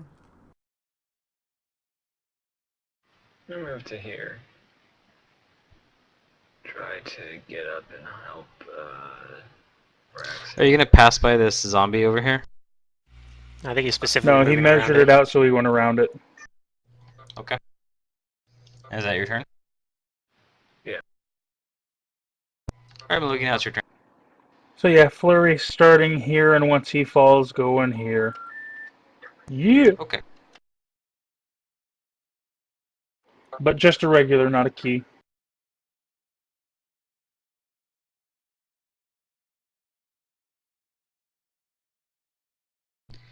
You hit with a 27 and 13. Okay.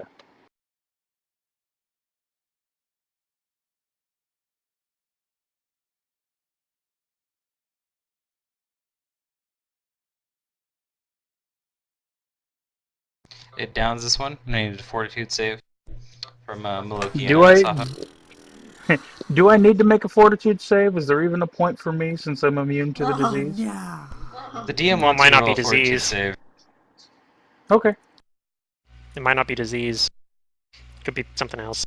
I get a +2 if it is anything undead resistance. Or... Okay. Yeah. If it's a mind-affecting fort save. Mind-affecting explosion of rot. Maluki, I mean, hey, that can happen. There's mind fungus or whatever it's called. Mind slave mold. Oh, Mind Slayer mold? Yeah, I know that shit. Yep, mind slaver. Safa, though, you do choke on this one.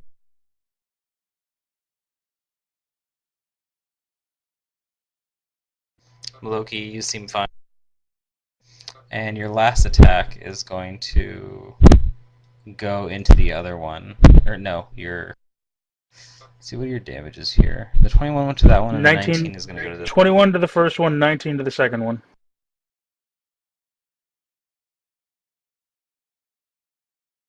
That bastard, how dare he? Yeah, that was a full round. So what's going to happen to me, or do I not find out yet? You're just choking on this burst of like rot and stuff. It gets in your mouth and like, in your nose, and it feels really bad. Okay. You end up with really bad diarrhea. This one's still blind, and it's gonna try to attack someone. Bring it.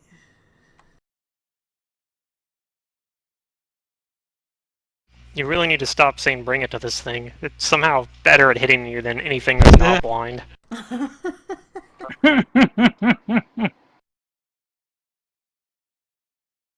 It's following the sound of her voice. Maybe Safa likes pain, okay, God. Yeah, maybe she's a masochist. She probably does. She's a sadomasochist. Alright, but it's your turn now, after you take that 4 damage.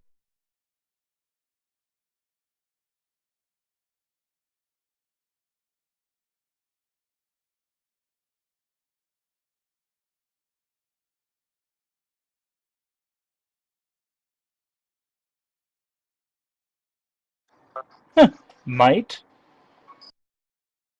Finish it, then I'll switch to the other one. It's just swinging wildly. Oh, lots of stuff. The first one crits. Oh my gosh. And that definitely takes it out. 32 points of damage. Wow. Damn! I need another fortitude save. Damn, Boarstyle's been doing me favors, man. Do I need to make a fortitude save since I'm this close, or am I okay?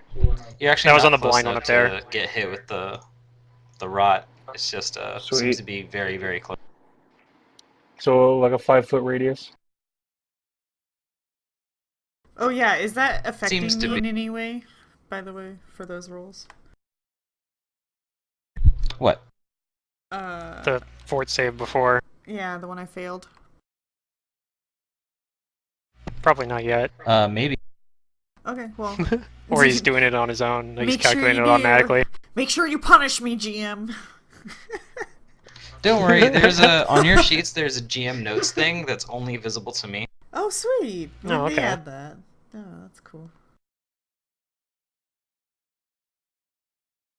That way, I can't forget stuff that happens to you later. Nice. But that one goes out, and you keep some of the rot away from you this time. Okay. Rax. Well, what about the other attacks going to the other target? Oh, sorry. Right. It's gonna kill this one. It's probably dead. I'm just guessing. And give me a fortitude save.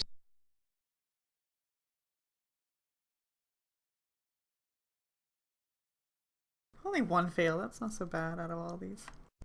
Yeah, that's not so bad. What did I do? 7 saves. I think Loki's on 7. Arax, it's your turn. Or 6. I'm debating if I want to grease him, or I don't think I do. I think I'm just going to move closer again and continue doing what I was doing.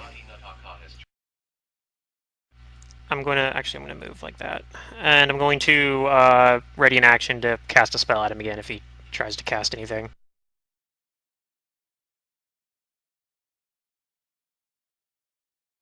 Okay. Let's see if he tries casting something.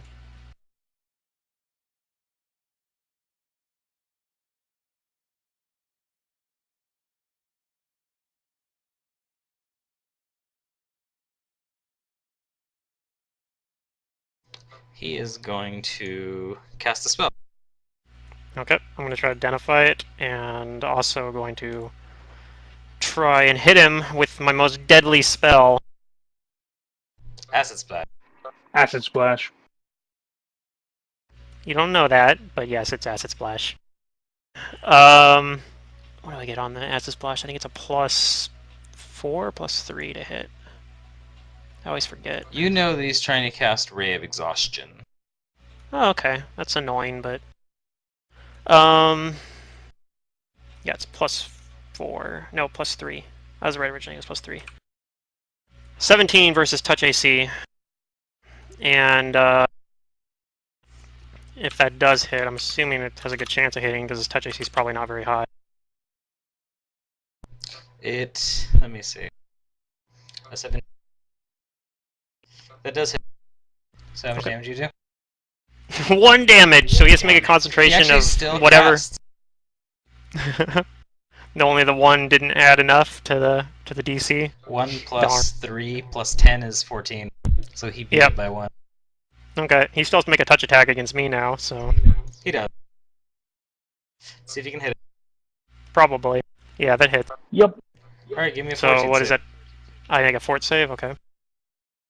You know what? I have that on the sheet, I think. So I'll just roll from there. Fort save. That's not a very good roll.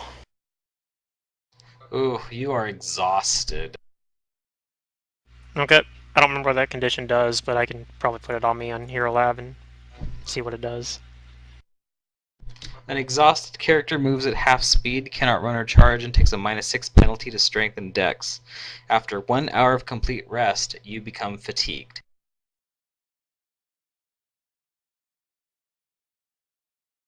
Okay. That's cool. I have... Wait, what? Is that correct there? He moves 30 feet away from... Oh, okay, no, I was misreading that. I was thinking the top number was my value, not my penalty, or my... So, yeah. I was like, wait, there's no way I have -4 strength from that. Is Lana still by herself? Yeah. Alright, Ash. I did actually hit with an Acid Splash, though. Can I see this guy from here? Like, over here? Like, is that a hole? I think so. Is this difficult terrain in here? I think what you're asking is can you charge him? Right? Or at least double move up to him, yeah. You can double move up to him. I think there's a little bit too much here. Okay, No, so it's not quite a straight line. And bear my weapon.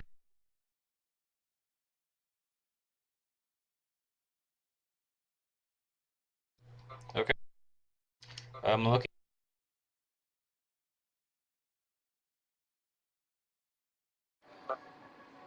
I'm gonna double move. Very, very pissed off monkey.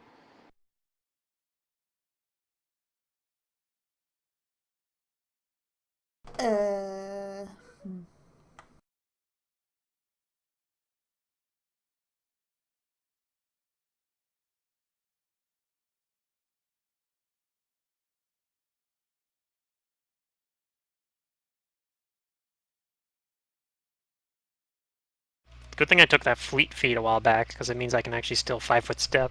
Or not 5-foot you step, don't want to but stay in the zombie wall? I can move 5 feet. No. Otherwise I'd have to take a full round action to do it. Alright, I'm gonna move up towards Araxi just to, I guess... What, check on me or something? Yeah, just in case. I don't know. Things could be Raxi's very Raxi's exhausted. She's like panting and like barely able to lift her arms. Okay, that's unusual. Yes, but let's see. Do I want to like knock this guy prone with grease? No, not really. I'm just gonna move a little bit and shoot another acid splash with the penalty because he's in melee combat. Okay. Does a 12 hit his touch AC? It does not hit his touch. Damn. Okay. That's my turn. I think I got the better of him in this wizard duel, more or less. He takes a 5-foot step back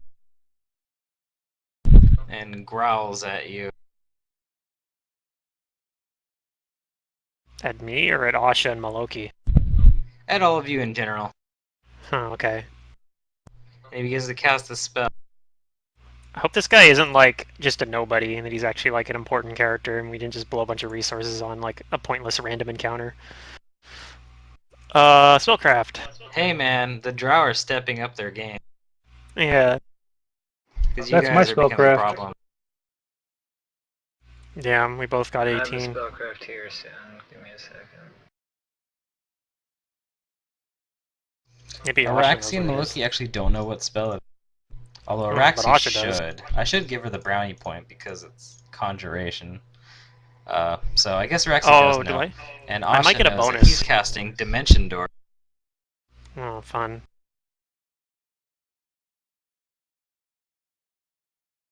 Little bitch. I think I might actually get a bonus to. Alright, combat over. Like identifying conjuration spells. Let me check.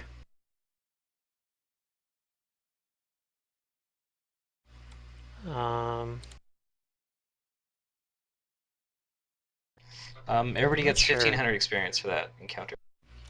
Oh, okay. Where's the journal tab? Add new journal entry, session 24.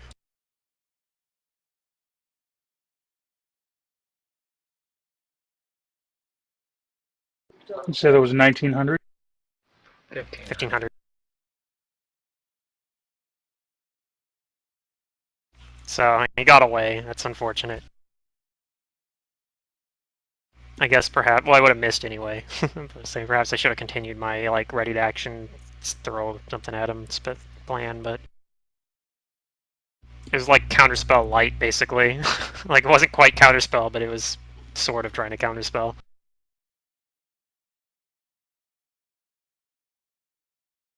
Yeah. So Raxi's like really exhausted. She's like, like barely able to move. I think I'm actually encumbered too, on top of like all the other penalties. Where's that? Where do I find that? Yes, I have medium encumbered because my carry capacity for heavy load is 30, and I'm carrying 16 pounds. Oh, damn. We need to get this resolved. What's wrong with you? I'm just really tired. That magic duel took a lot out of me. Well, some of it's from the magic he hit me with. Oh. But also, magic duels can be very exhausting as it is. But you did very good in your magic duel.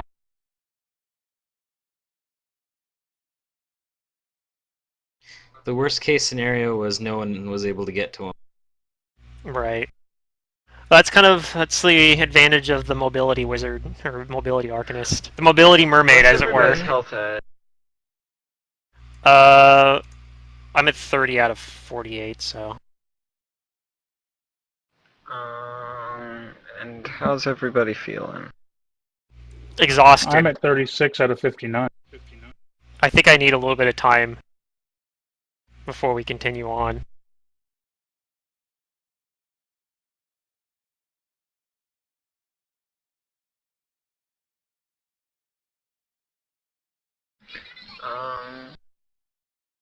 I am going to do some, let's see, I'm going to channel some energy. That'll hit just me and Maloki, right? Yeah.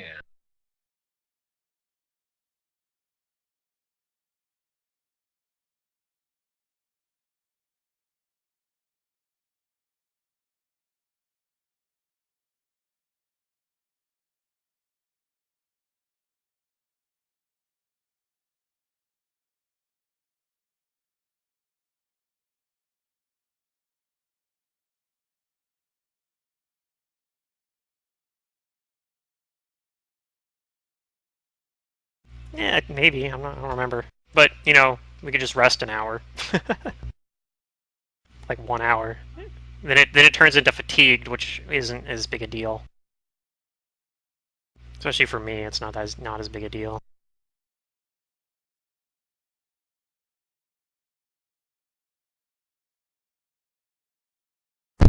Lesser restoration will improve the exhausted condition to fatigue. Ah, there we go. So you would need 2 casts of lesser restoration to completely remove it. Gotcha. Or we could wait an hour and then one Ray cast. Exhaustion have a duration on it though? 1 hour of rest is required to remove the exhaustion, otherwise it will not go away until you rest. But it has a duration of 1 minute per level.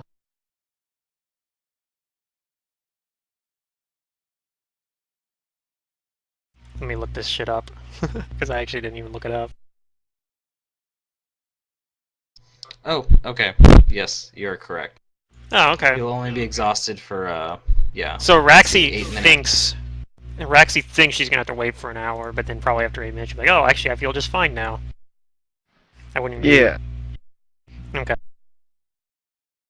No, even if you pass the save, you're fatigued. That's not bad actually. That's like a pretty decent spell for. It is a really good spell.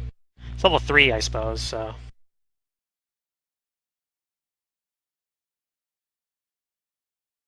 Yeah, it does say unlike normal exhaustion or fatigue, the effect ends as soon as the spell's duration expires. But still, like, minutes per level means it's going to last a whole fight, so... Although I'm sure it'd be better for him if he's planning to come back and attack us again, like, on the same day. I don't know, because he might. But... Let's do one more of these. One more channel.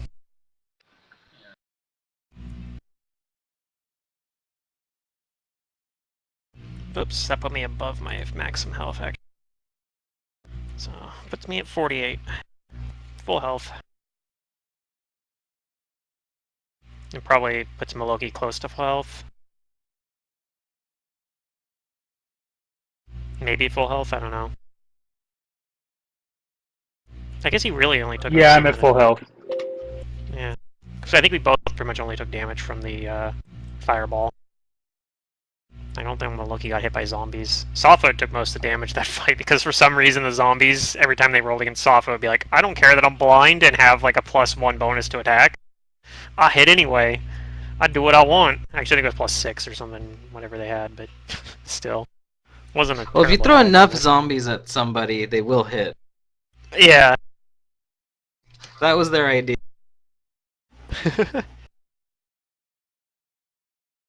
Oh, can I do a knowledge religion, like, thinking about it, like if there was anything... Sure. Because I've never seen exploding zombies. I want to know if I know, like, right. more. Oh, I can probably What's the deal with those too. What's the deal with these exploding zombies? I probably don't actually know, because my knowledge religion isn't very good. And it's actually enough to know. It's just 10 plus the seal. Oh, okay. That means I know. Especially with some of the research notes that you read about in the Necromancer's notes. Oh, okay. That plague zombies are one simple type of zombie that's able to be created. She marks them down as useful, but much room for improvement. Okay. They're so basic. So just they're plague zombies. zombies. I can't actually see. And they have the disadvantage of not being able to resist damage like the normal variant, because their flesh is much thinner and squishier, so that they can release that contagion. So that's why the bludgeoning worked. But in that respect, actually, arrows would have worked too, potentially, and that's probably a good way to handle them, is just use ranged attacks. If we had more of that. This party's actually really lacking in range. So, with a 24 on knowledge religion, do I have any idea about the toxins that could have been released and how they might affect poor Safa? Oh yeah, Maloki would probably come to the conclusion faster that whatever it is that they're releasing is some kind of like plague or disease. Okay, so I'm safe. So what might I know about this disease? Perhaps Safa is diseased? Yeah, I feel fine. What are you talking about? Yeah, you'd say that anyway. No, I'm saying that now. I feel fine. No. Sense motive. I had something about that. I don't even know if this matters, but sense motive, does she actually feel fine or is this bravado? I think she actually feels fine though. As far as I know, I feel fine. I've not been told otherwise. Yeah, as far as Araxi knows, with what she knows of stuff, she thinks it's not just bravado and that she does seem like she's feeling fine. Agreed.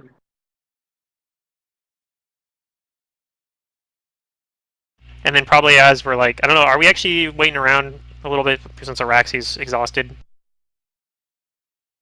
I think because assuming we do that after about 8 minutes, we'll be like, actually, I feel better now. I mean, you're already slow. Seems... You don't really need to add to it. So after about 8 minutes, she's like, I feel, or whatever time, a few minutes or whatever. It's like, I think we can actually move on now. I feel better now. Well, that's good. But we need to be cautious. Healing myself and Safa back up. That wizard's is still out there, and we know he can turn invisible, so he could. We need to be on the lookout for him still. Wait, what are you doing to me? I'm healed. Oh, you're healed. I'm not healed. I can't see your health. Oh yeah, I stopped at the because you can only heal me up by 5. So I ain't keep the life bond on you though. I dropped it a while back. You had it on me enough to get me to 63. Okay. Of 67, so. Then I will proceed with this health and not heal you. Okay. Is there a way that I can see Safa's health on the green bar? She just have to re-enable it or whatever, however it broke.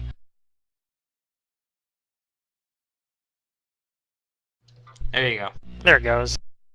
Thank you.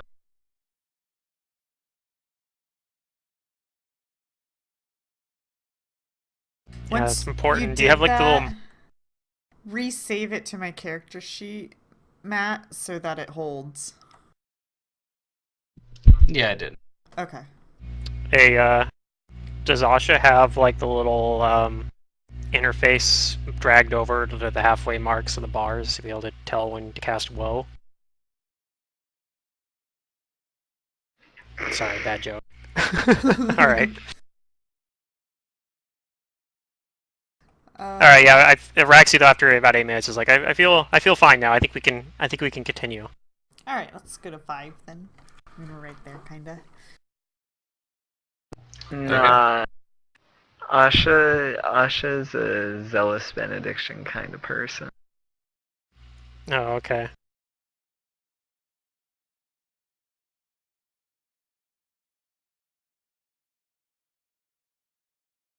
Not because Zealous Benediction is actually good, just because you get to run 14 Brot and still heal people a lot, which is pretty nice.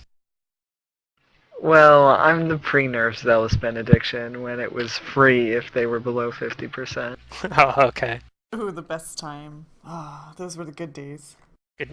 Good times. ZB Monk game. Well, it wasn't actually that broken. People just didn't realize how broken Light of Deliverance was at the time. Yeah. I didn't actually play ZB and GVG. I think I played Divert Hexes back then. It was ZB Divert Hexes, I think was the meta. I ran a ZB Flag Runner a lot because they would split off with our split team a lot with it. That's fine. I split off with fucking Divert Hex Monk because, I don't know. That was also when, like, it worked, Ages and Extinguish had, like, global reach instead of... Oh, yeah. Good times. Good times. So the Flag Runner would take them. Yeah. So that ZB Monk worked real well with that shit. Yeah. And you take, what was it, Storm Djinns or the other one, armor, wind armor? We did a dash on our build. Oh, okay. Instead of using like a glyph. I think so. Man, they stressed the fuck out of me, but for some reason we won a lot, so it worked out. Yeah. They were just good at doing damage, and that's all that mattered, really. Alright, I'm back. What do you guys do? We go on to the Temple of Watchers, I think. Yeah. Yeah. To 5. Alright. Yep, we continue on our way. On the lookout for invisible people, which is probably not going to work very well, but, you know. Well, you reach, within a minute or so, you reach a half-collapsed tower. With lots of rubble. Okay, let's inspect it. Is there an entrance? Inspecting it.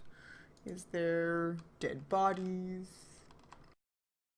Zombies? Yeah, there might not be anything here. No, that's okay though, because we're right next to the Pavilion of Reason, practically across the street.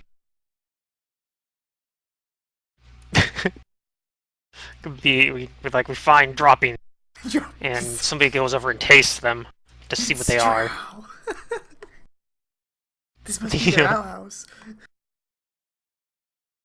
It's like, was it really necessary to taste those droppings to know that? You guys look around. I know Maloki's AFK right now, but I'll just take these rolls. You guys look around, and you don't see any drow. You don't think you detect any drow. You don't think you see anything dangerous here. But most of it's just, most of it's all just rubble.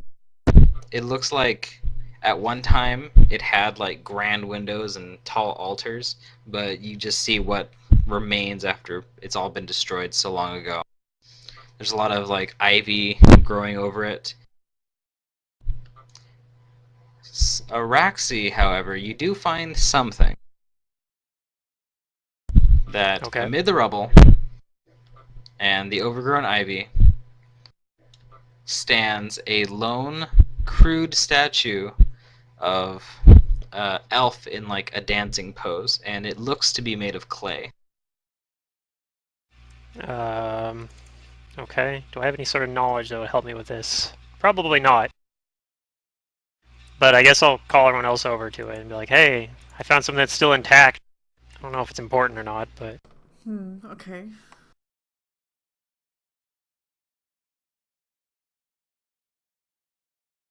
I use detect magic. Is it magic statue? You do not detect any magic. Okay. Does it have any sort of inscription on it? I guess I'll come up next to it because I want to be bothed by a statue really badly. I'm surprised you're even looking at it right now, as I have my goggles down just in case. Araxi has low wisdom, so she approaches statues when she sees them out in the wild. Oh, gotcha. Pluto the player's like, nah, statues. Araxi's like, huh? Statue. Yeah, Araxi's like, interesting, a statue. You don't see any carvings on it. No inscriptions, no plaques, anything weird. Okay. Mm-mm. What did it kind of look like, or used to look like? It looks like a dancing elf. Dancing elf? No, this one's intact. Oh, intact. Yeah, it's like a clay statue that's intact, which is strange.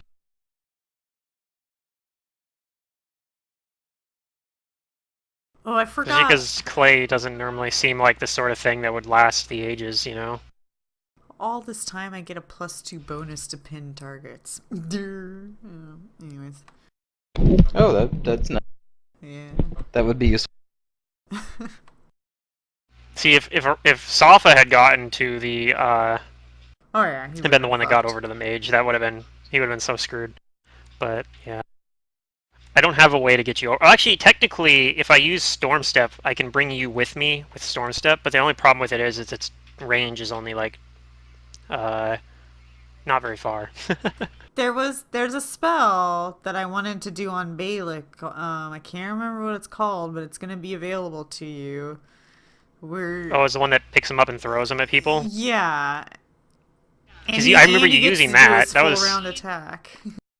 Yeah, that thing's strong.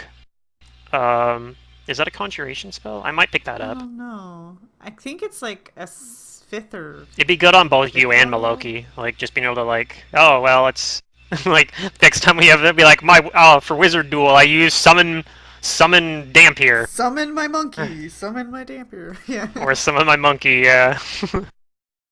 He's like, that's not a summon spell. Like, yeah, it is. Totally is a summon spell. So yeah, I guess I don't really see anything about this. Does anybody have any knowledge that might be like a knowledge history or knowledge? I guess I can try knowledge local. If that helps. Wait, Loki, you're just getting back, and they're checking out. We're looking at a statue. Temple of Watchers, and Araxi found a clay statue that looks to be intact of a elven Pluto wants dancer. to run away from it, but Araxi has low wisdom, so she's like, let's check out this statue, and so she's like walking around and looking at it. To look at it and know about it, should I roll history or religion? Well, Loki, I'll take your perception if you want to look at it. I surprise action grapple the statue. Well, my 30 perception says... Safa, and Asha, you guys don't really know any... Nothing comes to your knowledge about about it. However, Maloki, you do inspect it rather closely. And you're just 20, barely able to... you think that it's not actually made of clay. It's made of poo! No. That's not a far off guess. What you think it is it's just this... You think that it's just absolutely covered with centuries worth of like dust, mold, and rotted plants that has become like a filthy shell. Hey Matt, could you pull the mic away from your mouth just a little bit? I'm getting popping. Oh, is it too loud? Sorry. Yeah. Yeah, it wasn't too loud, it was just popping. Yeah. Maloki will share this information with his friends, especially the one who's hugging it tightly. I look at Araxi. Alright. It's a statue. Well, in that case, what is it actually made out of then? And I'll use prestidigitation to start clearing off the debris and stuff on it. Prestidigitation, assuming that works. That will not work in this case. Darn. It's too thick. It's too grimy on there. It's part of it. Yep, too grimy. It's like paint. You can't take it off. So I'll pull my monk spade out and try scraping it off with one of the ends. Ooh. Do you have... Let's see. This would be a dex-based skill. Then I probably have it. What could be appropriate here? Do you think you have anything that's appropriate for this? I don't know. It depends on what you're trying to get me to do. Well, you're probably not damaging the statue underneath or something. Yeah. Like you have some sort of detailing skill or something, like I don't know, chiseling or something. This is a situation where you have something that normally, something that you wouldn't normally get to use, like when every once in a while, where you'd be like, my background is a librarian's paying off. Check. Disable device? Not disable device, unfortunately. Damn. If you don't, I don't think you have anything else for this. Sleight of hand? So, not sleight of hand. Shush. How about survival? Nope. No. I'm trying, guys. He's looking for like a craft or a profession, more like.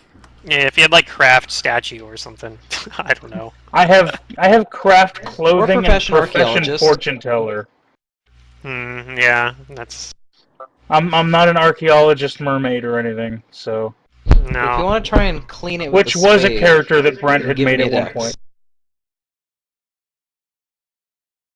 That's like an early iteration of this character. Give me a dex and don't roll low. Yep. Just a dex bonus or dex roll. Yep. You sure, dex? Purely off of your dexterity. That's it. Yeah. I don't think you have any other applicable skill for this.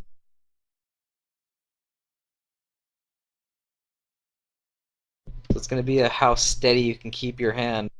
You're taking a weapon to it. Well, pretty much. Yeah. Come on, you're not perfect. Roll the dice. It'll be funny if you fail We'll use anyway. climb. It'll be hilarious if you fail anyway, I'm sure. Fuck.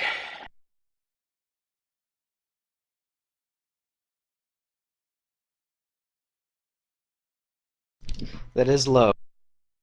Yep. Yes, it is. What sort of hilarity ensues? You try to scrape off some of the grime, but in doing so, you break an arm off of it, and it has one less arm. Dang it! So old it just chinks off. Oh, well. However, you do get a revelation. Yeah, we can see what it's made out of. Like some kind of very valuable, like chocolate Easter bunny. Under the chocolatey grime, you see I'm never gonna be crystal. able to eat chocolate again, am I? Crystal. Crystal. Weird. Pristine crystal.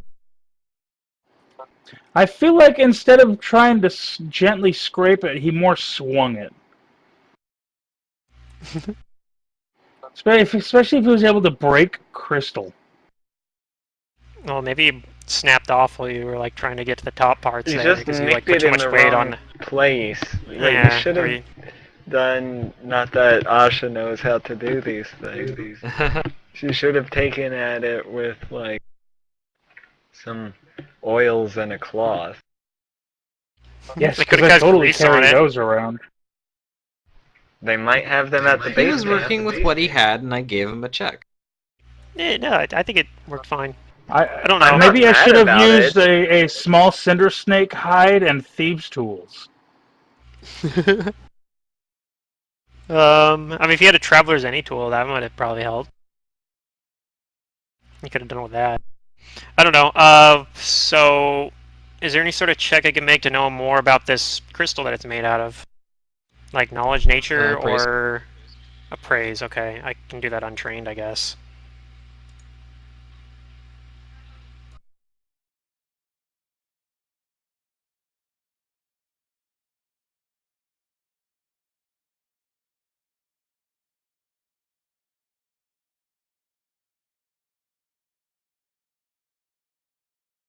Araxi, you're not really sure exactly like what kind of like crystal this is made out of, but it gives off this like lustrous blue shine, like maybe cobalt or maybe even sapphire, or in this case a very, very rare blue emerald.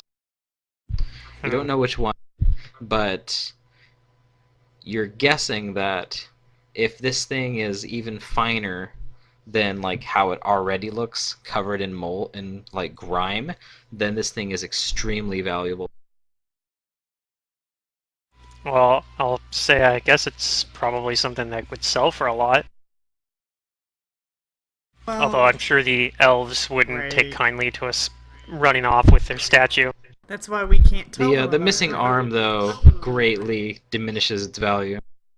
Quick, I don't give a hide the damn.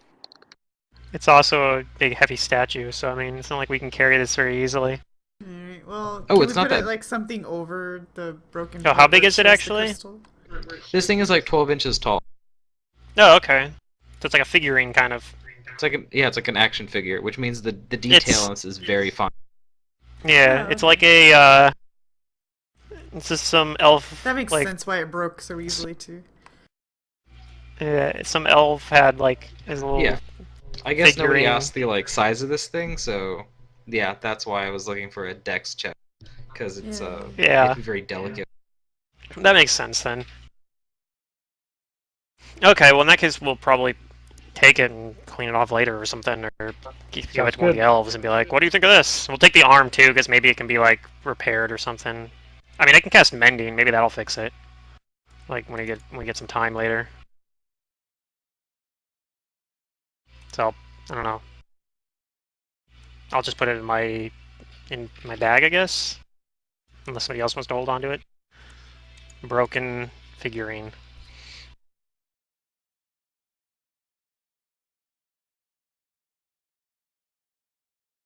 Was anybody asking me for, I mean, you guys wanted to try and know more about it, right? But... Yeah. I guess, give me a religion if you have it. Alright. This is obscure religion, so the DC is going to be higher. Damn. Nope. This Maybe is Asha. religion. Asha actually is good at this skill, I think. Actually, I'm technically just as good as Asha, I think. Same bonus. Wow, you both have +10, damn. My +4 just doesn't work. Yeah, mine's mostly in modifier, though. Alright, only Asha knows. You don't know the name of the goddess unless you've heard it and I'm mistaken, but you know that this is an elven goddess of art and architecture. And you might have even seen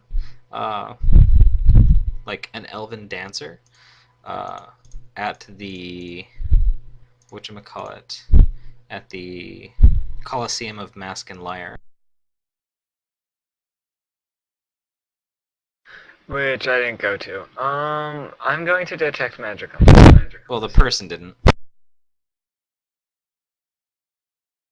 Yeah, I already detected You did magic not on detect it. magic. It's not magical? Then Nope. why don't we I think if it detect was magical, it probably wouldn't have broken that easily. That's true.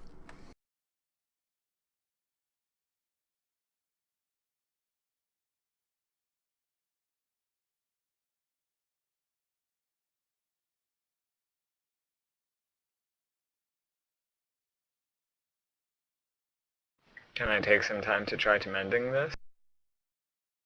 If your party lets you. Sure, I'm asking the party. go ahead. I'm going to mending this. Give me 10 minutes. Okay. You successfully do mend it. Hooray!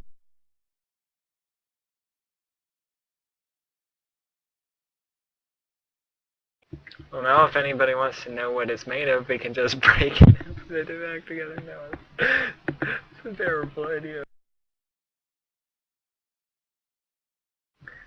Okay, and somebody else can hold on to it. And I will. I suppose there's nothing else to see here. We can go on to the Pavilion of Reason. Okay, I'm back. Sorry. I had to use the restroom. But yeah, I think we're just gonna hold on to the action figure, the song and dance action figure or whatever. I put it back together. It's okay. Oh, you actually... Wait, did we spend 10 minutes for you to cast mending? Yep. Yeah. Oh, okay. I could have done that too, but I just was gonna wait. Alright, cool. We have a repaired, so I'll change it from being broken action figure to repaired action figure or whatever. Oh, you're gonna carry it? Cool. I mean, unless somebody else really wants it, it doesn't really matter, right? Not in particular. I was the one that found it, for what it's worth. That's cool. But yeah. I figured since I broke it, I'd carry it, but if you want it, go for it. Well, last time you handled it, you broke it.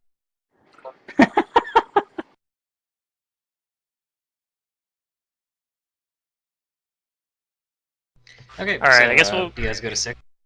Hey, yeah, we'll move across the street to 6, or whatever. Across the short distance over to 6.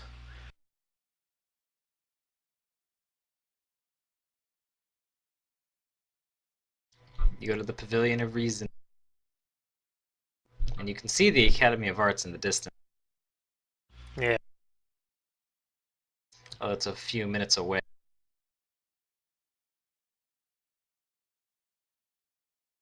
But what you see is simply a raised central platform that has no walls, just wide archways that afford a clear view within. There are also shattered benches that form a semicircle around it. Okay, so I remember hearing something about magic possibly being here, so I'm gonna use detect magic, kind of at the, within 60 feet of the edge of the DS. You do detect magic. Okay. I'm gonna try to concentrate on it and see if I can identify the aura type, knowledge arcana. You detect a faint aura, and just one. Okay. And what type of aura is it?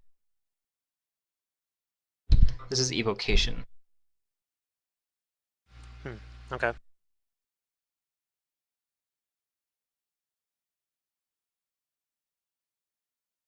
So I'll mention that as there definitely is some sort of magic on this, on the pavilion.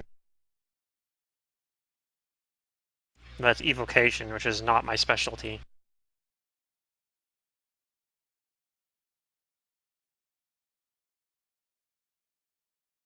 And I guess I'll just kind of look around. I'm not going to get on directly on the DS yet. I'm just going to look around outside of it. Okay.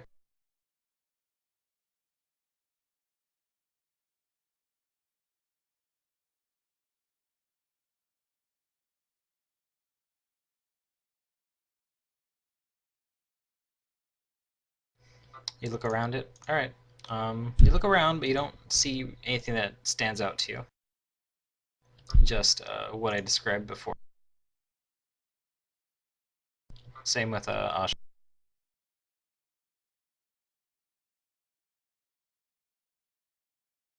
It's relatively little. Maloki, same with you. You don't see anything that stands out. Okay.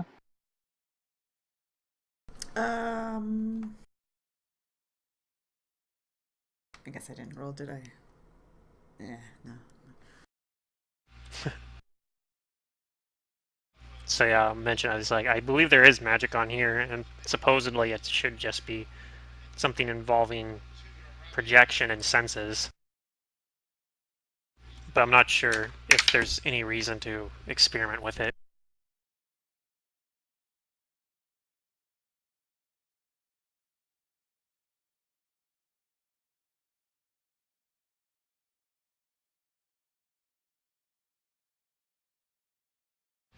Anybody else have anything they want to do here? I mean, Araxi's kind of eh. It looks like kind of what the elves are saying was correct. It's probably. I'm guessing if I walked onto there, I could we could talk louder, but I don't know if standing on there might also make us easier to be noticed by any enemies nearby. I don't know if it's wise to enter it and draw attention. Yeah.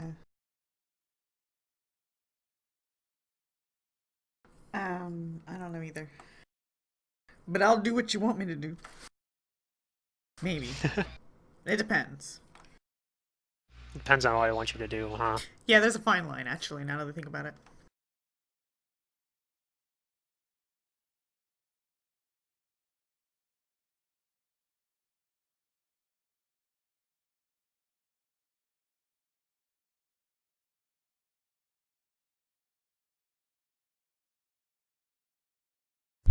Okay. What do you guys do? If nobody else had anything they want to do in the pavilion or reason, I guess we could suggest we go somewhere else. We haven't spent a whole lot of time, right? It's only been probably if even an hour. Yeah, I know we spent a full 10 minutes at least at the temple. Probably longer actually searching around it. That's where we spent most of the time today, apart from just moving through the city and the forest outside the city.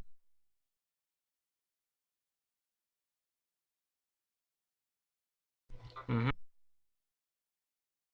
We could try going to the vista of whatever.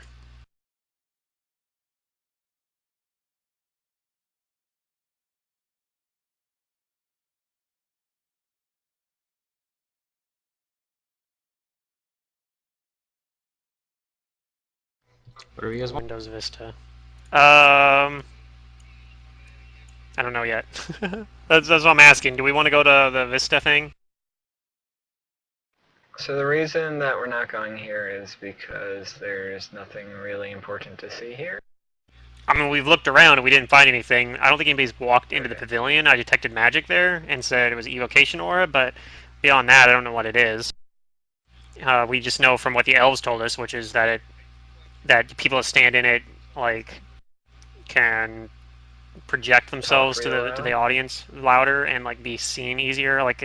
But it also makes it so you don't. It blocks out your senses for stuff outside of it.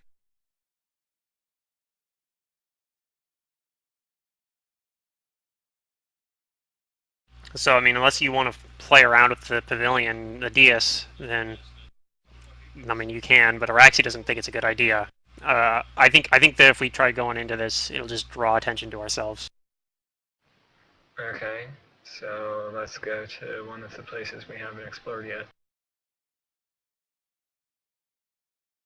We're kind of running out of places. We've been almost everywhere.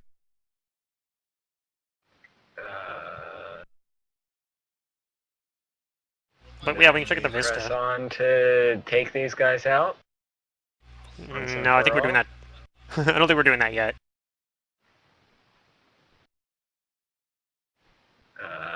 Then I don't know what to do. Okay, I guess we're going to the Vista thing. We're going to number Sounds 10. good. Nobody else has any better ideas. Okay. Yeah, I don't really have better idea. Vista, whatever it was called.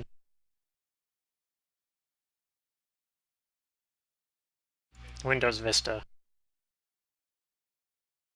Oh my god, I was just watching Futurama, and there was like this robot. Oh yeah, it was Calculon. He's like, my operating system's Windows Vista. It's hilarious. Yeah. In Near Automata, you can sell your operating system. It gives you a game over.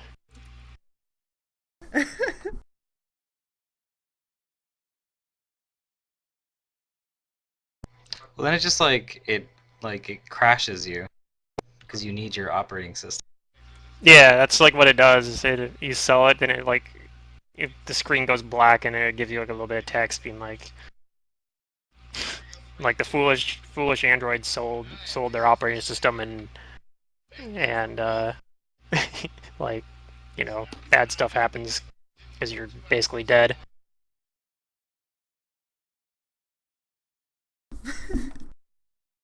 It's kind of neat. You can actually like remove because it gives you like chips in that game, right? And you can and they give you like can upgrades. Remove your UI. Yeah, you can remove your UI because you're like, I need more battle stats. Remove my UI. Oh man, I love that game. All right, you guys get to this avenue. The Avenue Vista. A long avenue, and all along the vista looms these ruined statues. Nice. Each displays an elven figure from long ago. And these are like full-size statues, not like the one we found earlier. Yeah, these are full-size statues. Or whatever. These are big ones. We've maybe been at the other end 7, of it. 8 feet tall statues.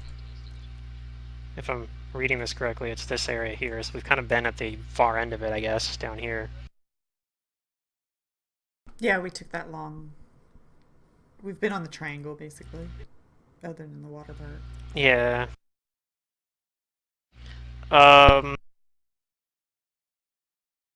So these statues, I guess, is this knowledge religion, like, are these deities? Are these elven deities still? Knowledge history, I don't have that one. Me neither.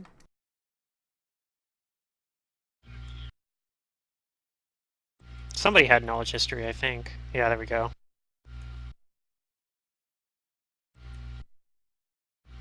But a 2. I didn't think it made sense for Araxi to have knowledge history because most of that's knowledge history of service races, and she probably doesn't care about their history as much generally. Right.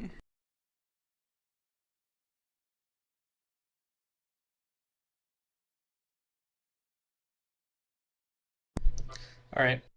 Do you guys walk all along the vista up until this point where it ends? Is that uphill or downhill that way direction, by the way? It's uphill. Ooh, Okay. that might... So we're kind of at the bottom of it then. It actually, the apex is around here, and then it starts going back down again. Oh, okay. I suppose we could. So like this end we're out down here. The street just ends over here, right? Like in this area where Asha is at on this map. Yeah. Okay. Then yeah, I don't know. I guess we kind of could just walk up, walk up the vista.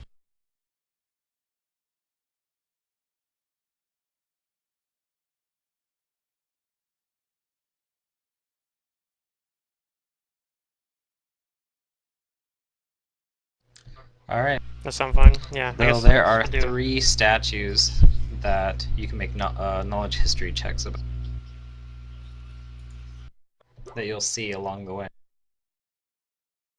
That's Asha, I think. I don't. Actually, no, Does 4. Maloki have? Does Maloki have knowledge history too, or?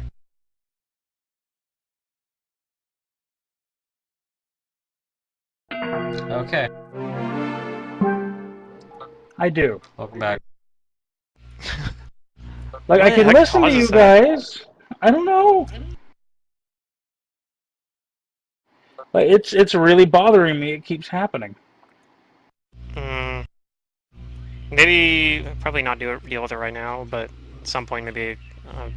Let me see what that error is. Maybe I can tell. Okay. If it comes up again. Depending on what we're doing, if we're in the middle of the game, probably just reset it. I have no idea.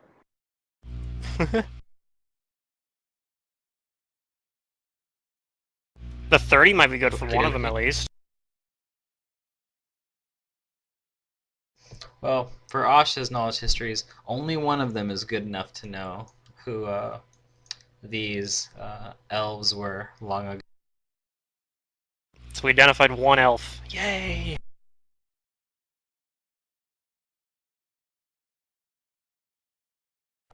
It's the one near the apex of the vista. You see an image of what you think is an elven wizard, and your knowledge history gives you her name, Thalicia Sevenstarred, whose research led to many of the arcane defenses that once protected Shoenvia. You also see that around the statue there are floating motes of purple and silver light, and the statue's eyes glow emerald green. Is this the only one that has the glowiness to it? Yes. Okay, I'll detect magic on that thing, because it looks suspicious.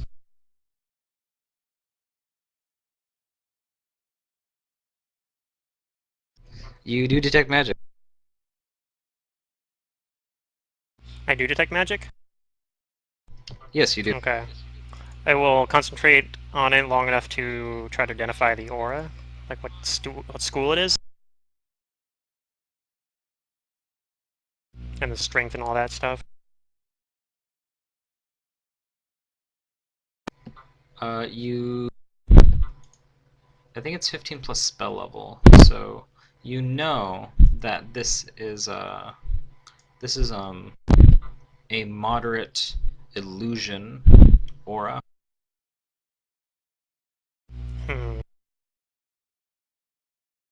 So I'll mention that something might not be what it seems, because I'm detecting some sort of illusion magic on it.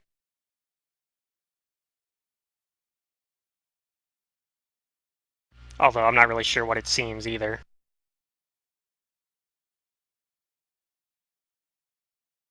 Do I know anything else about this wizard aside from her name? Yeah, that she makes the defenses or whatever. Yeah, her research led to many of the arcane defenses that once protected and bolstered Shoenvia. Right. Okay.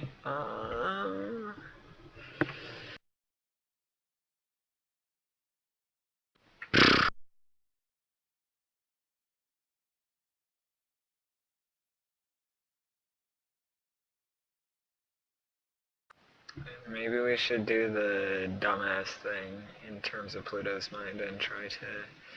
You know what, fuck it. I'm gonna try to interact with this statue. Let's go. I'm gonna try to spellcraft it. Oh, I just thought about that. I hugged a little statue. Yeah. I'm guessing you're not I sure don't what know kind what's of going magic on this with is. statue. But it doesn't try to attack me when I walk up and try to handle it, does it? Mm-mm. Roxy, do you think you could help me out here? I suppose I can try. And I'll go over and also handle it with Detect Magic and Spellcraft. I touch it, or whatever. You touch. Yeah. It's not a very high roll, though. Was that a 5? Yeah. I have a better bonus, but A 20, huh? I rolled a lot lower.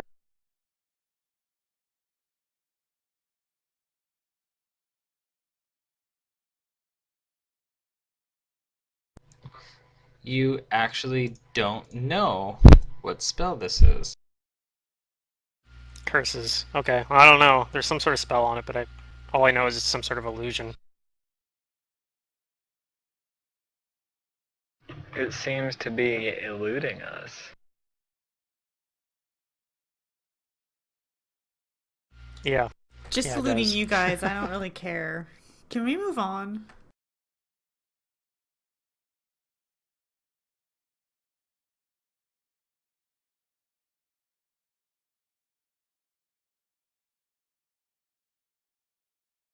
She crosses her arms as you guys don't respond. Yeah. I'm gonna take a note of this name. Sorry, I'm sort of in slow mode today. It's fine. So far, we've just done a whole lot of nothing today, other than that one fight with a guy who might be coming back at some point, I'm sure.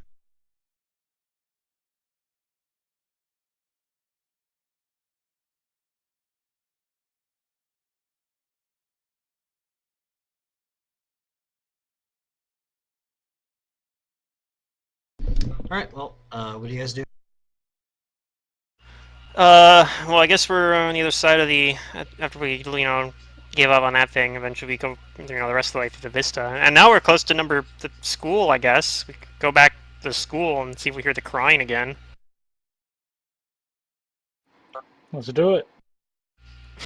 Okay.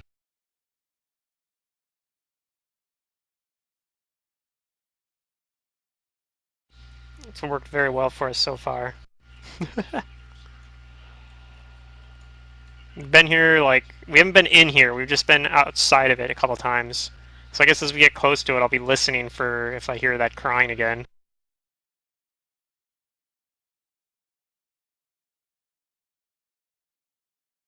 Or any other strange noises. This whole area tends to be the area of strange noises. Right. This whole area is just strange. It has elves. Also, possibly that render might be passing around too. So we should be careful for that. If we run into him, don't provoke him. Yeah. Just to be safe.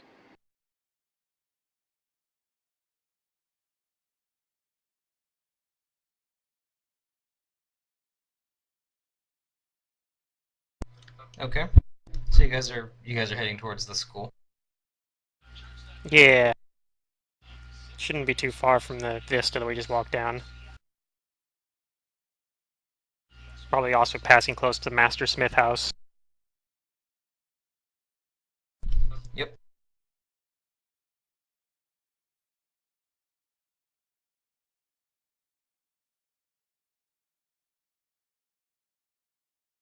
Okay, well you guys get to the school.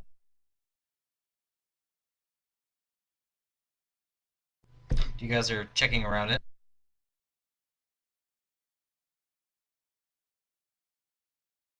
Yep. Yeah. I'm gonna roll a perception.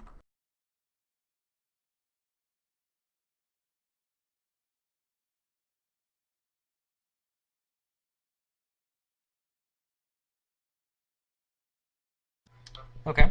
Well, you guys check around it for a little while. Spend a few minutes. I'm guessing no one goes in. Not yet. You guys check around for a little while, and you don't see or hear anything, but after a few minutes, the perceptive people do start to hear something. Like a young child weeping. And it's faint, and it like echoes into distance as it goes on, like as if it was like close at first and then like moving away. Weird. I'll use detect magic as well, like from the outside of the school, to see if I'm detecting any magic auras like within it.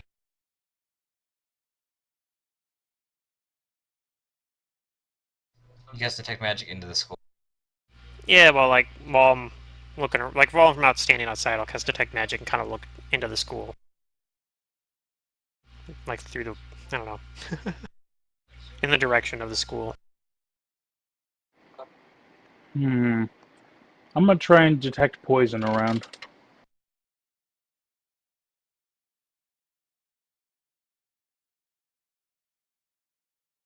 That only works on specific objects.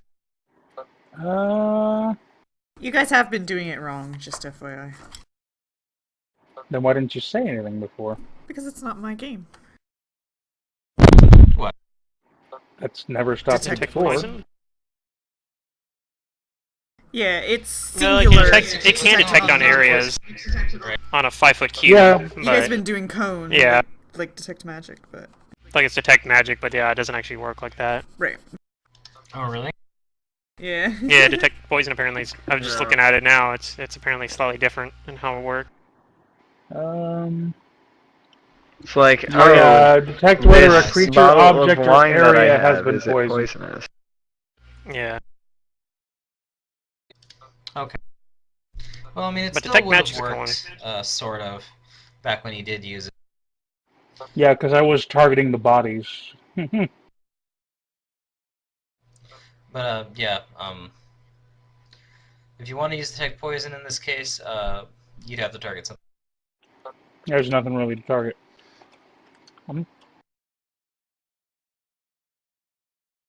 But yeah, you am using detect magic around it. I don't know if I detect anything, but I try it.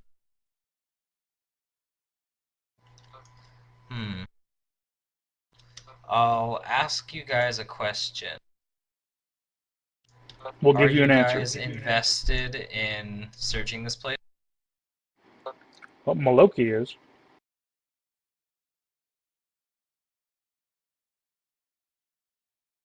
Not really. These three don't give a damn about anything else, but Maloki cares. I'm just Well, I like mean, curious out of about it. character, But... Are you invested in searching this place? Because I know character-wise, I know Safa doesn't care unless there's something that interests her. But I'm talking about, I'm asking my players if I have something for this that's very simple, but if you guys you really want to explore this school, I just thought of something really neat for it, but I would need to make a grid. I need to make a map. And I'd have it ready for next session.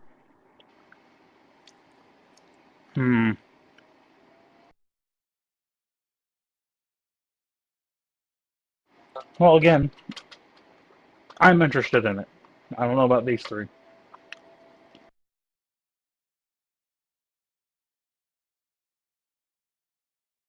I mean, I don't have a problem doing it, but if that's gonna halt our current game right now because that's what we're pursuing, well, it's a little early. Well, is there anything in the area we want to go to as well? We could go check out. Like, we could go back to 14 and check out that, like, maybe go down the path or whatever, explore that area, see if it actually leads somewhere.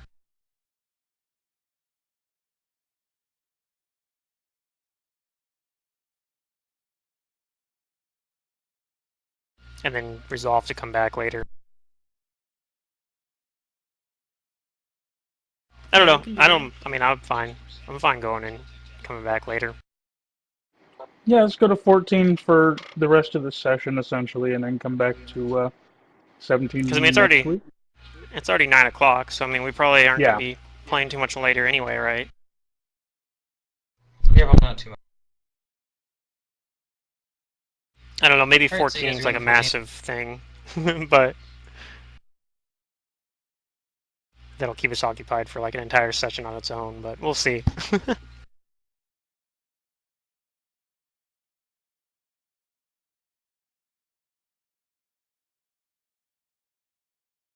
So yeah, I think we'll move to 14. Back, check out 14 again.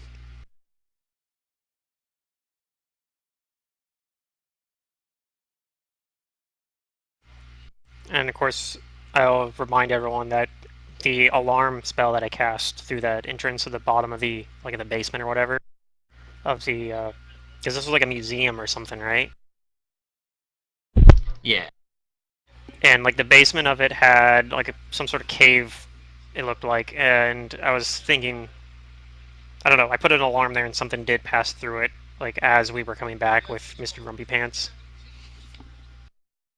So we should be prepared that I don't know if whatever went in there like left or whatnot, or something was leaving when I detected it. It didn't tell me what way, but we do know something. There is some traffic through that area.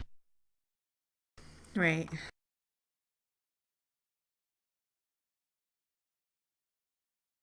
Did I prepare a dark vision today? I did not. I guess Maloki has light though too, so.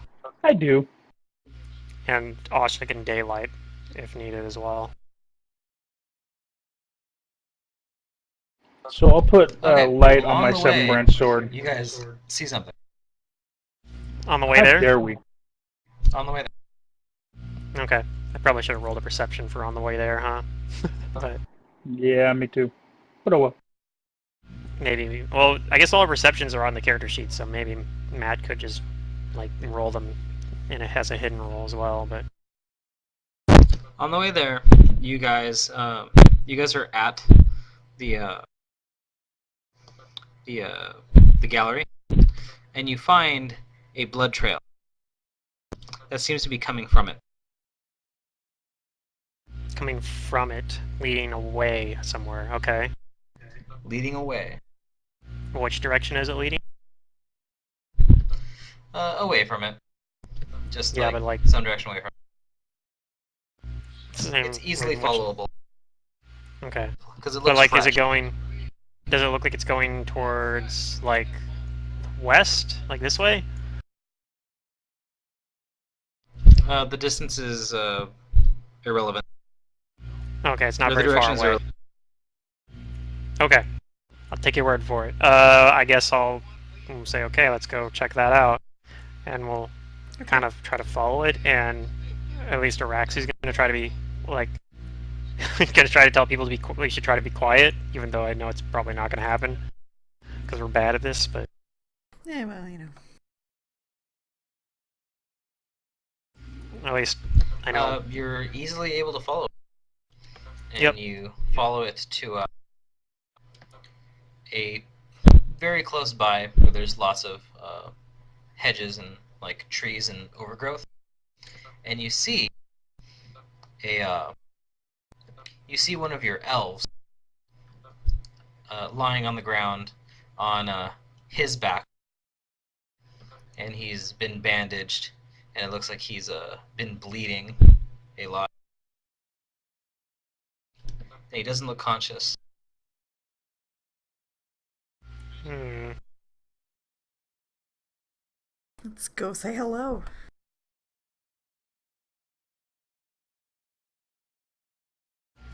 Sure. I'll use detect magic before I approach him, though.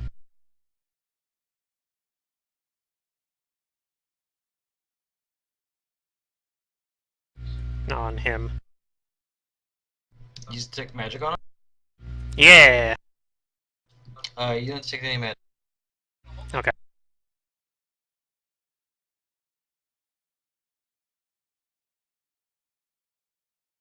Okay. I guess we'll... He looks like he's not conscious, right? Yes, he looks unconscious. And he has, like, bandages and stuff on him, so maybe he bandaged himself and passed out? Maybe. It looks like his wounds have Okay. been dressed, and he's not currently bleeding out.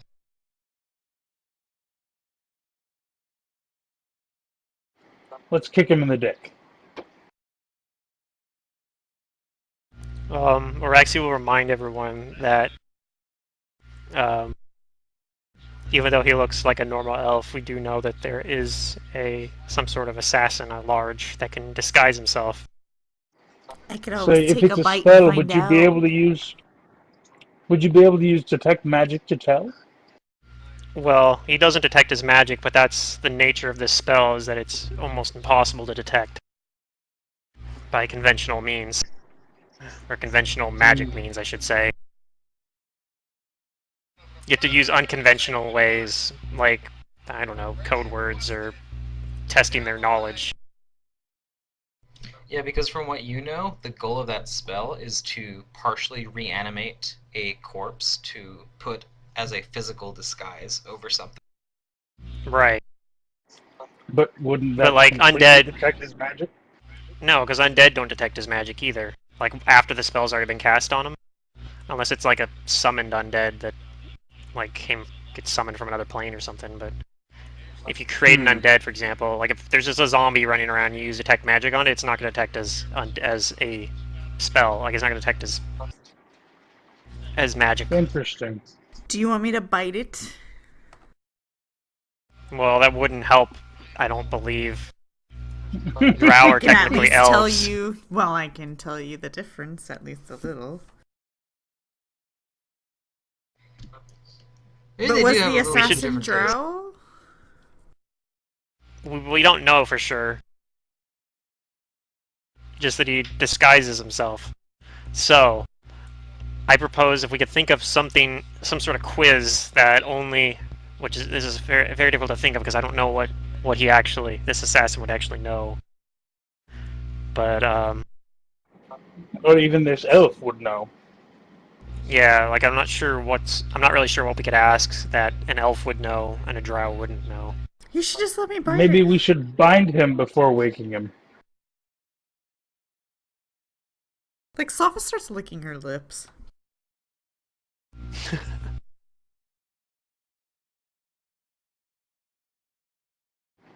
Wow, the thought that it could be wrapped in dead tissue doesn't make it unappealing to her at all, huh? Or undead in this case. Dude, it's got wounds. She sees it. Touche. I mean, we could You could go tie lick it the up. dressings of the That might blood. be viewed rather negatively if it turns out it's not. It's just a normal elf. And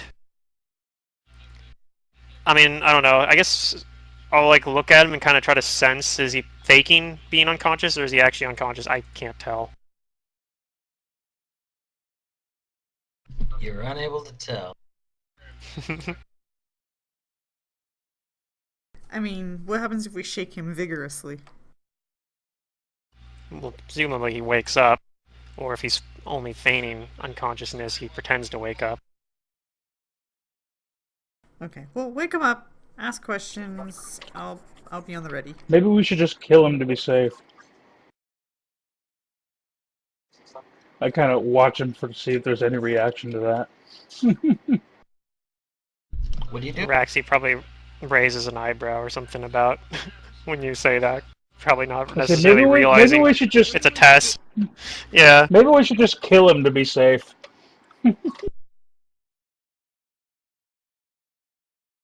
Mm, I'm assuming he wouldn't react to that if he was a trained assassin anyway, but still, it was fun to probably say. not.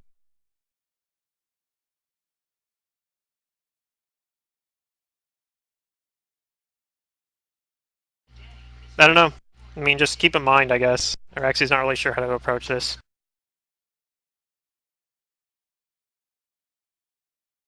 We could let fate decide what happens to him. Araxi seems very leery of anything Asha suggests in a situation like this, knowing her tendencies.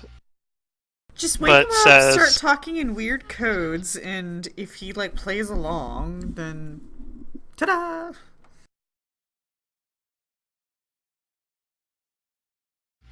Asha, how do you mean letting fate decide? Not do anything. We could watch him. Hmm. Watch him unconsciously die. Well, he doesn't appear to be bleeding out or anything right now. I could change that. Hmm.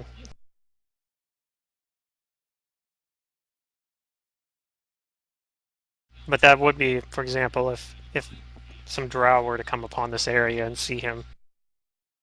If he is some sort of drow agent, then he obviously wouldn't allow himself to be captured or killed.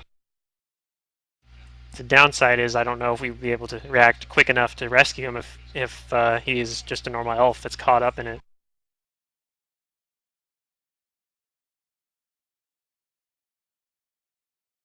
Do you want to try waking him up and asking him what the hell happened here? We could tie I him think up we first, should. at least for safety, maybe. I pull up my rope dart and tie him up. Surely he'll understand. Does he do anything as Maloki approaches and ties him up? You don't see him do anything. Okay.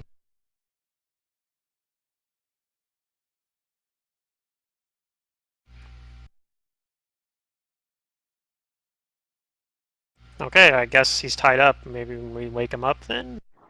Yep.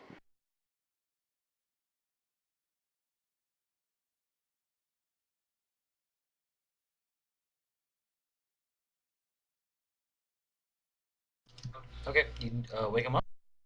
Yep, he's tied up. He wakes up with a start, gasping and immediately struggling, but the pain, he winces, and then he sees you four, and he looks confused at you, and he immediately asks, "Where are they? Did you save me? Why am I tied?" I'll Who slow are they? down. I'm assuming he's talking in Elven. Yeah, who are they? You were jumped by someone? He nods.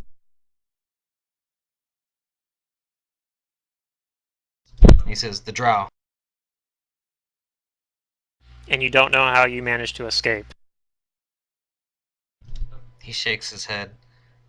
"They killed the rest of my patrol. I fled into the gallery. They pursued me there, and I thought I was dead. I felt one of their bolts hit me in the side, and I went unconscious. But I wake up to find you four."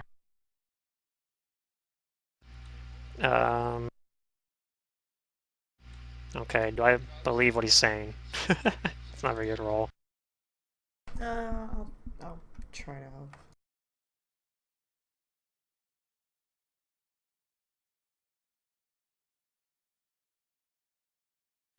Okay, do I see any sort of um, I'll kind of like walk, well, not walk, I'll kind of move around him a little bit and kind of see if I see, is there any sort of very severe kind of deformities or anything that he's got, like in terms of injuries, that would make him unsuitable for use for a zombie or whatever? No, he looks like he's mostly in. He looks like he's intact. I guess that was the ones we killed, so maybe they're just, like, they were the ones collecting them, but I don't know. I'm gonna try and inspect his wounds and see what's going on.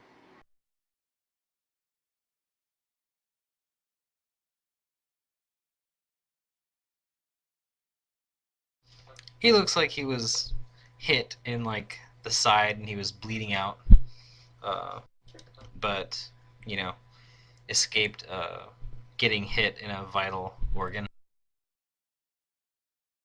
I'll say, well, it wasn't us that rescued you, and your story seems a bit suspicious. He says that he's sorry and he doesn't know anything other than that he was being pursued into the gallery. Well, we found you right where you are By right who now, and so... what? He says, yes, thank you. Thank you for finding me. If you could untie me, that would be great. We're trying to be careful right now. There is someone out here we're a little wary of. So we're going to wait a little bit before we do that. What's the name of our leader? Eviana? What other leaders do we have? Shalelu and Carishiel are sort of also leaders. They're significant elves here. What news have you heard of Carishiel?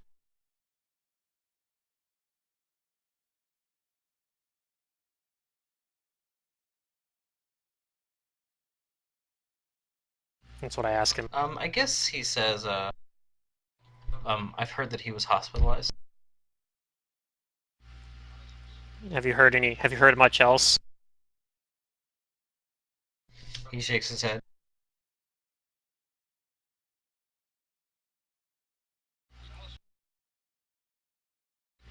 Perhaps that's for the best, but all you need to know is that the nature of the incident that led to him being so gravely injured is what's causing us reason to pause.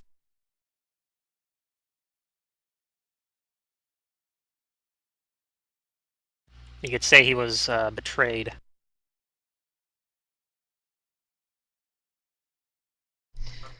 He looks grim and he yeah, he gasps betrayal. Yes.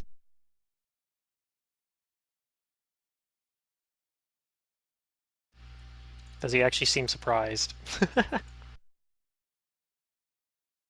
You think so? Okay. Do I think he seems surprised? Yeah, you think he does.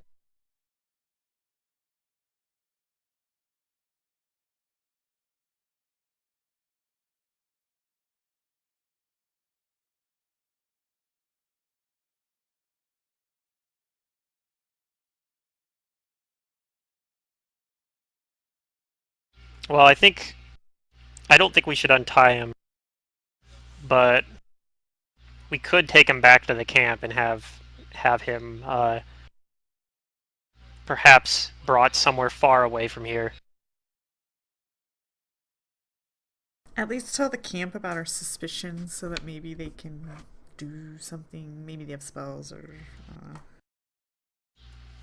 I doubt they have any spells that would be useful in this situation. But if he really is a double agent, I'll kind of like glance over at him as I say that and kind of try to gauge his reaction again. Are you speaking in Elven? Probably speaking in common at this point, so maybe he doesn't understand us. I don't know. Like we're He probably doesn't look discussing. he doesn't look like he understands. Yeah. But so yeah, He doesn't like what we're speak just. common? That's weird. Yeah, he just speaks Elven probably. Yeah, but elves would more often than not know common. Um, say Unless if he they're really not is. accustomed to being around other races. Right. Well, I mean, So that could be a red flag right there. Just possibly. thinking.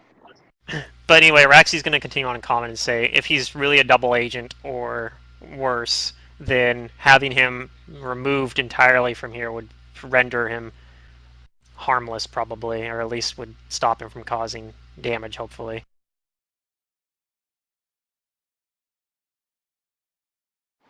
And then if he is just a harmless victim of a drow attack that was fortunate enough to survive in this dubious situation, then he would be able to just leave and could continue his life. But it's too dangerous to let him stay here.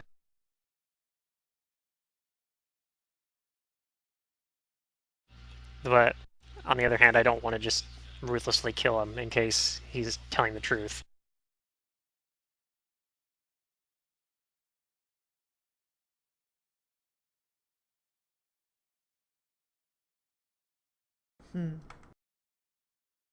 Suit yourself. Yep. I say in common, I wondered if perhaps he would understand undercommon.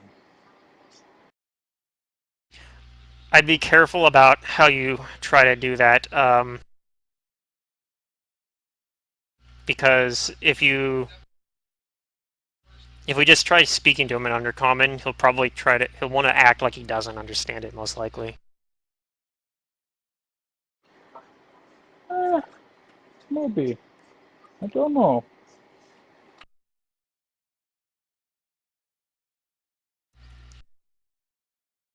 If we could find a way to cause a stressful situation and then tell him something in undercommon that causes him to react in a way that that can only be done if he understood us, then we would know without a doubt whether or not he understood undercommon. Should I make like I'm trying to kill him? Safa jumps at the guy and bites his wound. Oh, damn. Okay. Okay. You can make me an attack roll. He's helpless right now. What is my current? Well, I know undercommon, so yay. I'll go ahead and... Well, he's tied up still, right? Yeah. Yeah. Yeah. He's helpless. Is this number correct? No.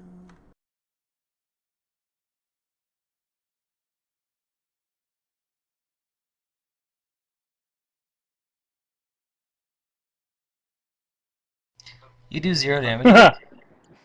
It's a grapple. The thing doesn't say I have teeth and do damage. It's weird like that.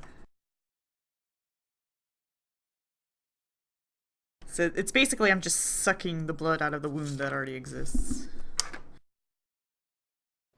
Will that cause him to start bleeding again? It might. Probably. I mean, I would think it think it would. would. More than likely. Okay, so you do that, and he gasps in shock and horror as you do. Does he? I will call out And undercommon. Oh God, she's gonna try and drain you dry. You begin to drink his blood, and he begins to bleed out, and he will go unconscious here. But you get your elf bonuses. Okay. And he Does loses he- Yeah, your but that cost. doesn't tell us a whole lot. Does Oh, he so he doesn't taste get like a the chance usual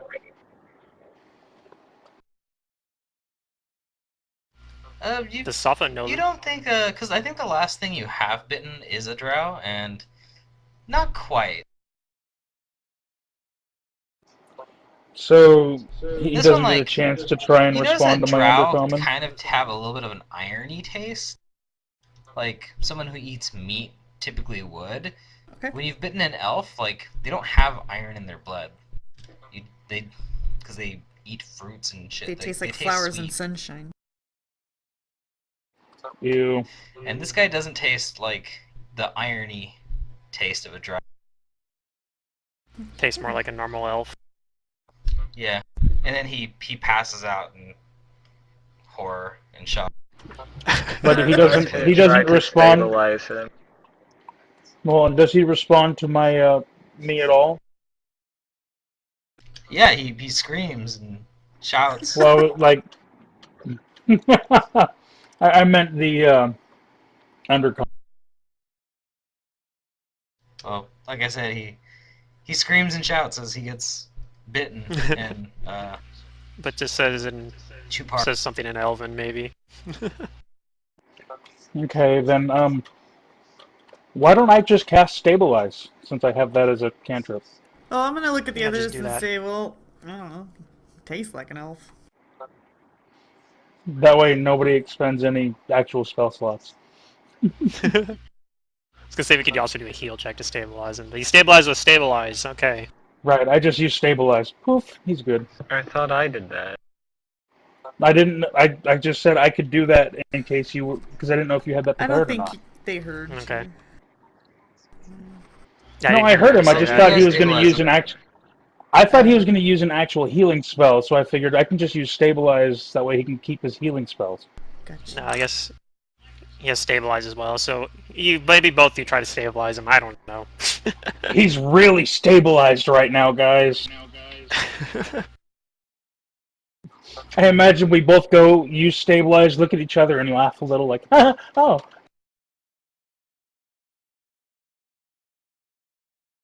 I don't know. I think we should just take him back to the camp and have him stay tied up for now. Agreed. Because I can't think of any good way to like determine him or not, but maybe somebody at the camp will have a better way.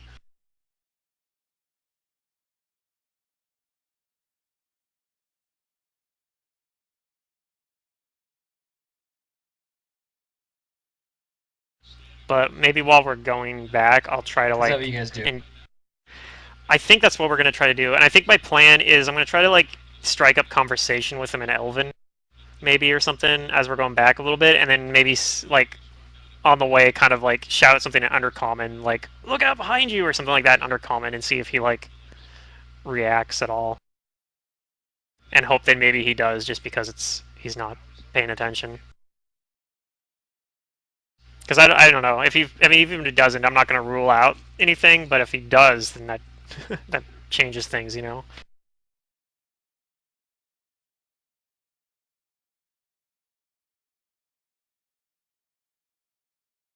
We're all paranoid. So yeah, does everyone else sound good with that?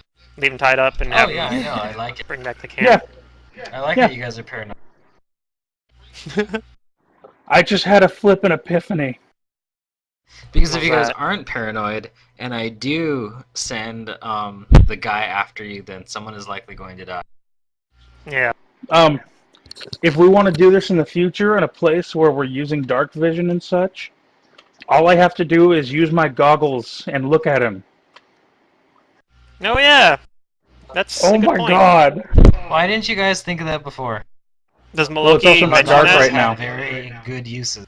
Well, you just take him. Well, we can take him somewhere that's dark. Like we that know cave. somewhere, yeah. Well, I just had that epiphany while I was running into the restroom real quick. Okay, so maybe that's something that Maloki all of a sudden just realized, like, holy shit, because yeah, like as we're like talking about, like, okay, we're gonna bring him back to camp, and like I'm like telling you guys our plan. Like I'm gonna try to like engage him in conversation and make I mean, now that you do know that, you should be able to use them again. Yeah. That's kind of crazy how useful that item is actually could potentially end up being. Right? Especially with this damn assassin. Alright, yeah. So we'll tell him he needs to come with us then, and we're gonna head Marcus into doesn't the cave. give you what you want, he gives you what you need. I'm sure that's how he would word it. Oh yeah. Man. I wonder if Matt has been just sitting there the whole time, just being like, use the damn goggles, you fools! No, yeah, I've like rolled that around in my head a few times before. Not in this situation, but in some other one. Yeah.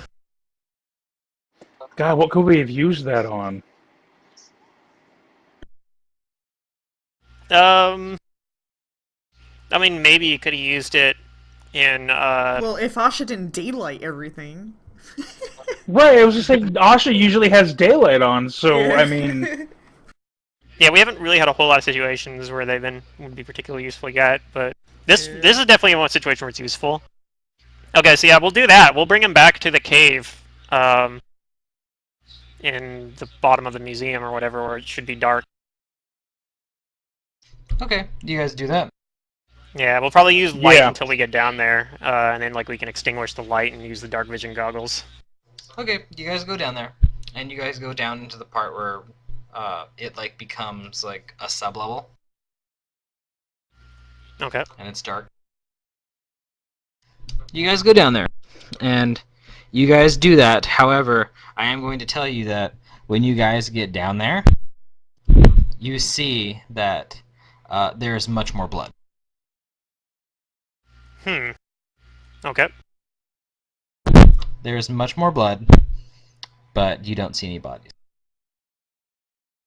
Well, that doesn't tell us a whole lot, but it could mean that could be another hint that we're actually right about this guy being the assassin guy, because much more blood means maybe he actually did die, and this is just him using that body.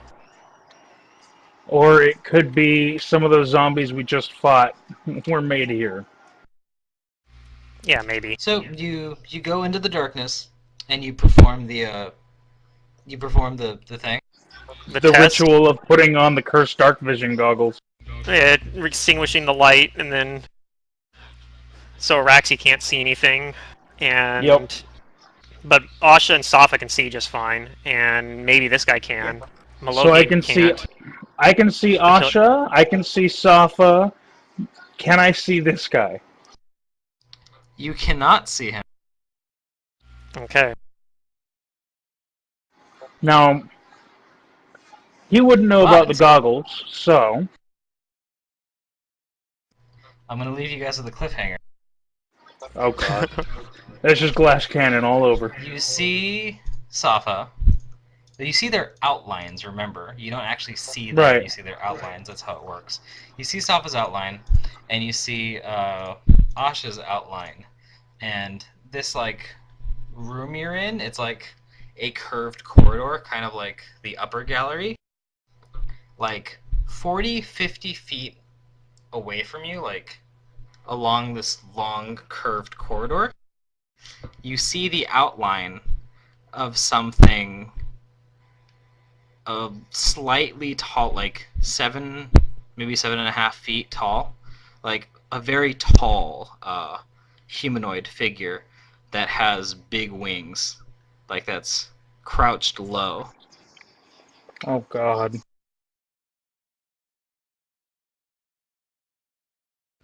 Okay. That seems to be like in a body posture, like facing you. It's like a demon or something, probably. I see that and I go, guys... And that's where we'll end it.